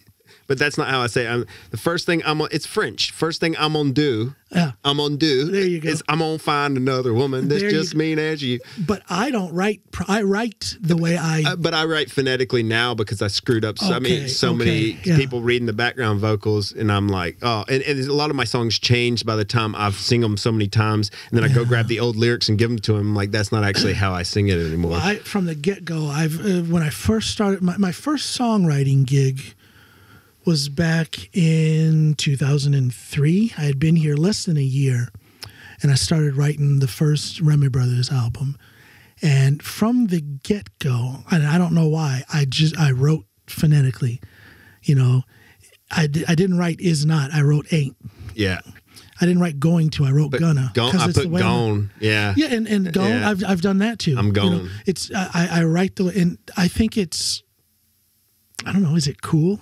No, I don't want to say it's cool. It's cool because it's to me it's more real. This is how I'm going to sing it, so this is how I'm going to write it. This is how I'm going to write it, so this is I like that growing up reading books in literature class, and the old classics and stuff.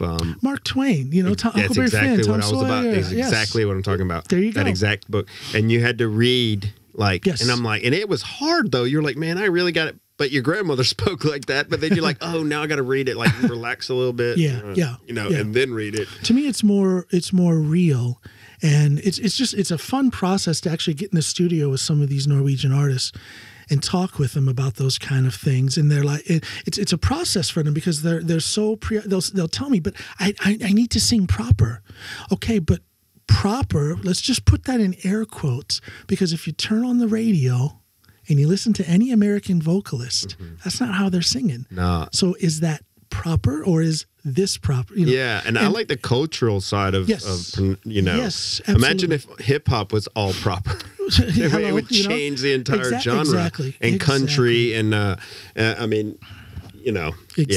very rarely is music proper when it's. So to me, it's just more real to write it the way I'm going to sing it. So. We've been talking, my timer says 1 hour and 43 minutes. Wow. And I think I have to say congratulations are in order, because I think this is the episode I've done that has been the most focused on music ever. Because I'm not a musical podcast. Okay. I talk about whatever. Right. You Yeah. know? I was wondering what we would. Well, here we go. You know, it's just a conversation. It's not an interview. It's a conversation. And I think the thing about you, for anybody who's watching or listening, just to put a little history on you and I, this is the second time. Yeah. We've hung out. And the first time was playing with one of us. We talked a little bit, but we kind of got to know each other then. So this is really us really getting to know each other. And I had no idea what we were going to talk about, but you are so musical, literally. Thank you. You're out there, you're doing it. And to me, that's impressive. Thank you. You know, I invite people who inspire me in some way, people who I think I can learn something from.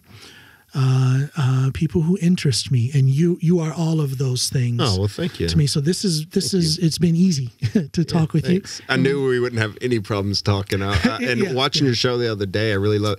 Thomas was the other musician from Sweden. Thomas Larsson. Yes. Yeah, we actually chatted a few weeks ago. Did you? Just about a Wilco album I posted. He said this is great. That guy I really would love to meet one day too. That song he put out was great. I saw you commented on social media. Yeah. He is very talented. He's got quite the library of music that he's worked on, both his own stuff and other people's stuff as a producer. And he and I are going to work together. I've got a song. I want to remove my drums off of it and take it to him in Sweden. Mm-hmm. And he's going to pull in a session drummer, and we're going to see what we can work out on a song that. Because his stuff was pro. I mean, like when I hit that link, I was like, okay, what kind of guys does he have on the show? And I was like, oh yeah, that's he's just the most down to earth, beautiful. I mean, that dude, I felt like he was my brother from the first when I was chatting with him a few weeks ago. He's so just open, fun, really nice to. Yeah. And we had no reason to talk. I just made him. Maybe started following him because of your previous podcast. Well, and it's that circle of friends within the music. And you're musicians, so you're like, okay. Yeah. And we got like 27 friends in common as well. Right. So, and then I mentioned his name to somebody else, and they're like, oh yeah, maybe we should go record. Raymond, he was like, yeah, I know, we should maybe record there or something one day. And one of these days, I want to get him here for a length of time and just pick his brain about production and engineering and stuff, and maybe get him to come to some of the jam nights at Pavarotti or at the Kulturhus or something, or maybe do something here in my studio. Mm-hmm. I love that guy, and I haven't even met him yet face to face. Oh, really? So haven't even met him face to face. Yeah. So, but you, Derek, are someone who I look forward to knowing you going forward, because I think I was trying to pull something out of you about what you want to do with music later, and you have this relaxed attitude about it. You're not looking, but I think something big is going to happen for you.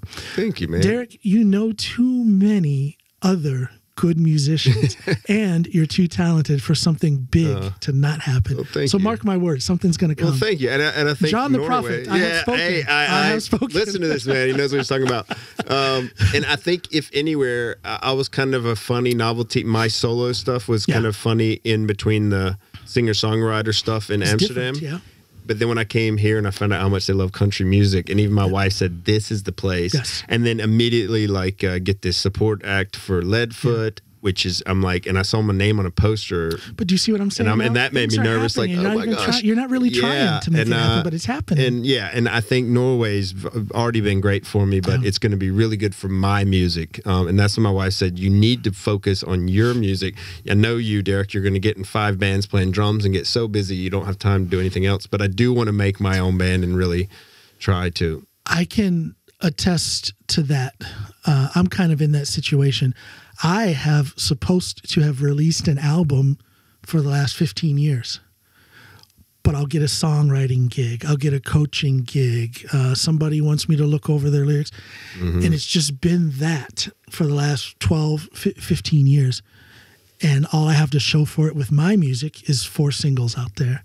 And I just keep shoving and I need to stop doing. You need to stop doing that. Yeah. And I think I need to stop doing that too. And we need to put. I want to win a Spelleman Award. And give me. Everybody gets one in Norway. You just gotta really get in line. But my dream. I don't know that I could. Players, I don't think I could do that as a. Well, you never know. But I don't think I could do that as a solo artist. But I would love to at least get nominated as a songwriter. Just be cool. That's where my heart is with the songwriting. I would love to. I don't have to win it, but I just want that. I mean, I was here for a week, and my wife's childhood friend, was having tacos with her partner Mati, who plays horns, played the horns with me a few weeks ago, and she's in Hade Bluegrass Orchestra, and she's the best singer in Norway, female singer at all, male or female, and she was having taco night with us.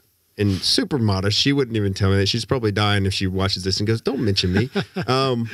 But she was having taco night with us, and then the next weekend we're watching the Spelleman Awards. I'm like, "That's her," and I'm like, and I'm messaging all my friends like, "Dad, the girl is nominated for a Grammy, the Norwegian Grammy, sitting in my living room last week." So I'm like, I know the right people. And it's very cool. I mean, it's both a blessing and a curse that Norway is so small when it comes to the music environment and who you can reach. These big name artists are very reachable. Yeah, they are. It's a small country. And most of them are very, very humble. And they're humble, and they're I got to work with Jonas Fjeld. Have you heard of him? Yes, yep. I know his backing band from the States. Okay, Chatham County Line. Yeah. I got to work with that guy. I helped him plan his Christmas concert in 2015 with Judy Collins. No, this was before that. This was when they're called the East Coast Inspirational Singers. It's a huge vocal group, gospel vocal group and choir out of Harlem. And the guy that runs that is an old family friend of mine. We went to church together in Ohio, and since then he's moved to Harlem. So I had, it was 4 male singers from the East Coast Inspirational Singers. And I'm talking down home, black gospel singing. The real deal stuff. With Jonas Fjeld. What a combination. And it went, I thought of it. It was my idea to do this, and thank God that he jumped on it. And then thank God 2 times over that it worked. Yeah. It was beautiful. There's some tapes sitting. Jonas Fjeld has them. And I hope he does something with it. Yeah. That was all recorded, and I hope he does something with it. I've heard so much about him. Yeah. The guy's an excellent songwriter.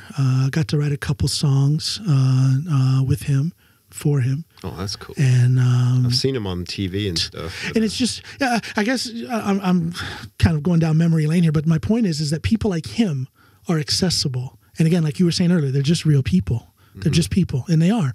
And Norway makes these people easily accessible because it's such a small country and then an even smaller music environment.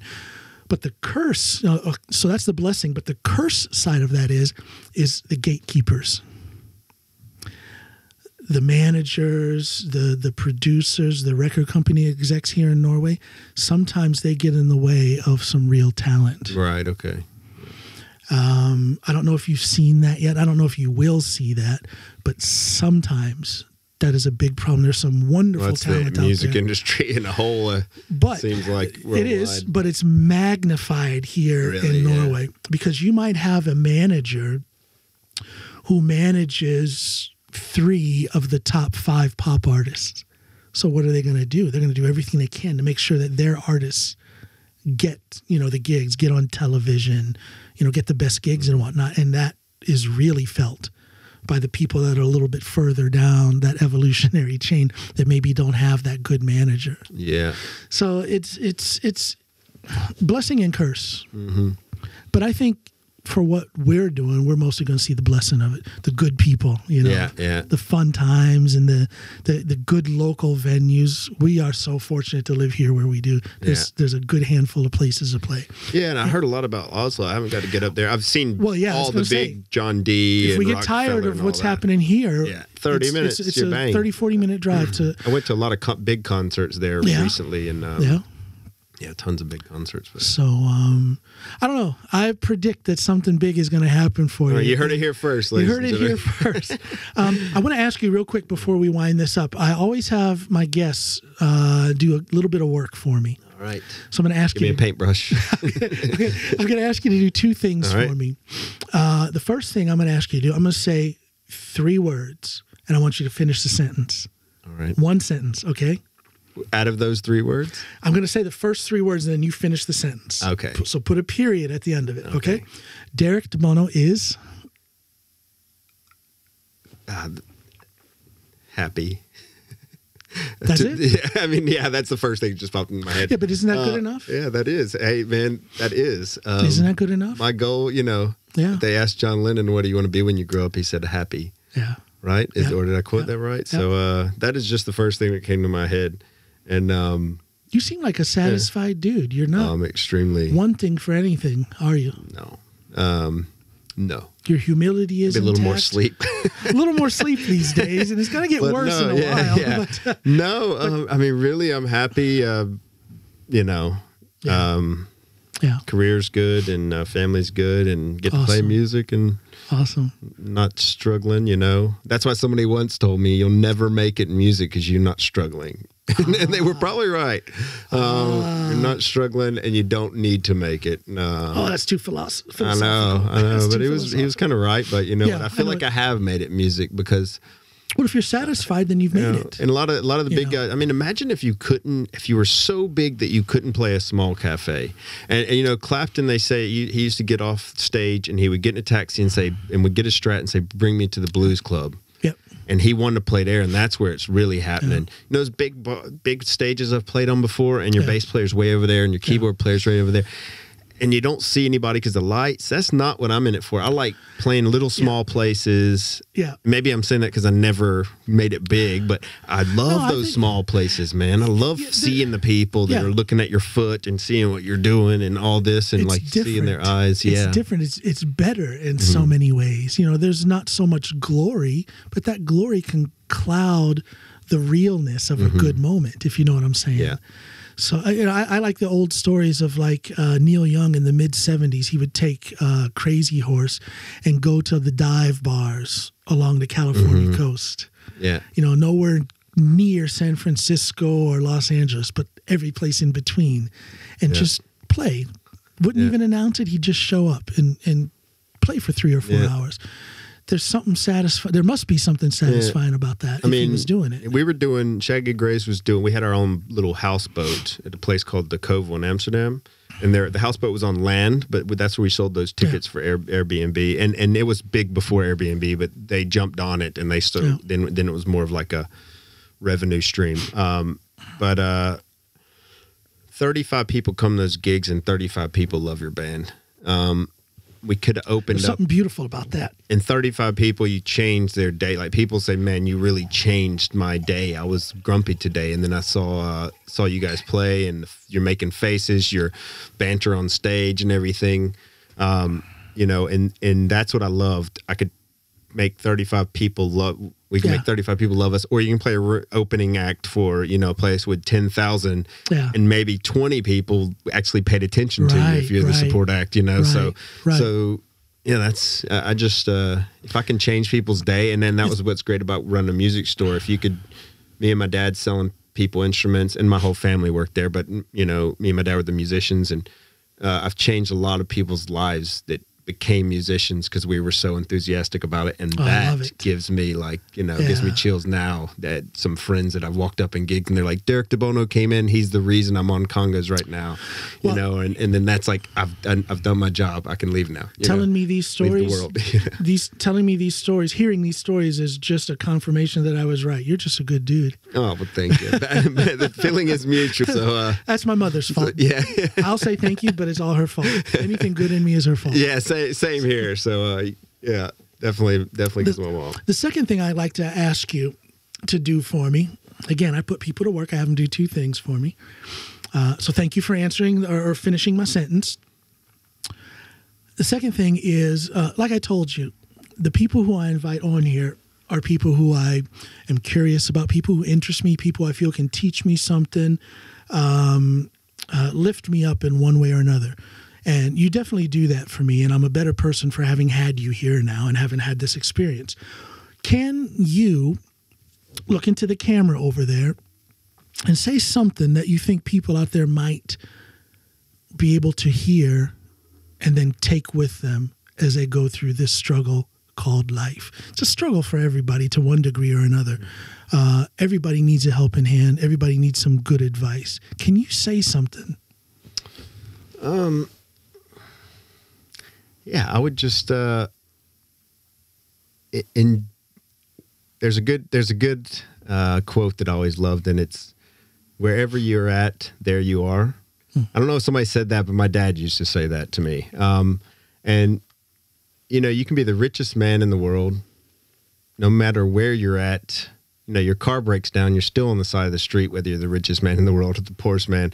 So just be happy where you're at, because that whole situation can change in a second. And you see celebrities who are not happy and they have everything. So just realize, you know, these are the good old days that you're living right now. These are the good old days. Enjoy them right now, and you can also enjoy them later looking back. But yeah, wherever you're at, there you are. I love it. Wise and good advice from a wise and good man. Thank you. Thank you so much. Before I cut you loose, is there anything you would like to promote? Anything that you're doing? Any gig dates? I know you mentioned them in passing in the conversation, but if you say it now,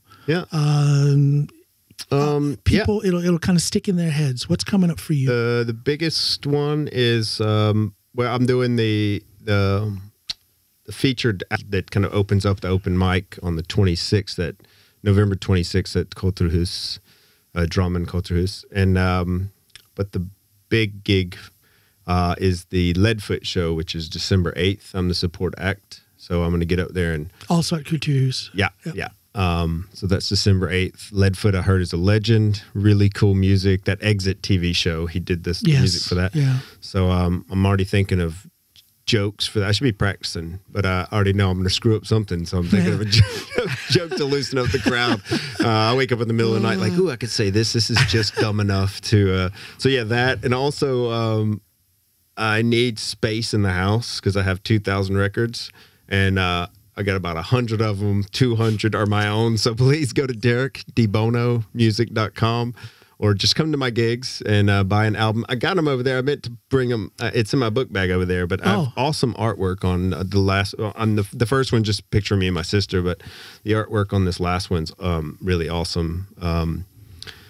So I'm really proud of it. But I got them on vinyl, and they take a lot of space. So please come to the gig. I got Vips now. And the website again is? DerekDeBonomusic.com. That's DerekDeb as in boy, ONO.com. Yeah, music.com. Yeah. Music. Derek DeBono. DeBonomusic.com. DerekDeBonomusic.com. I'm sorry. Yep. Maybe I should just be quiet and let this man No, sing. that's all right.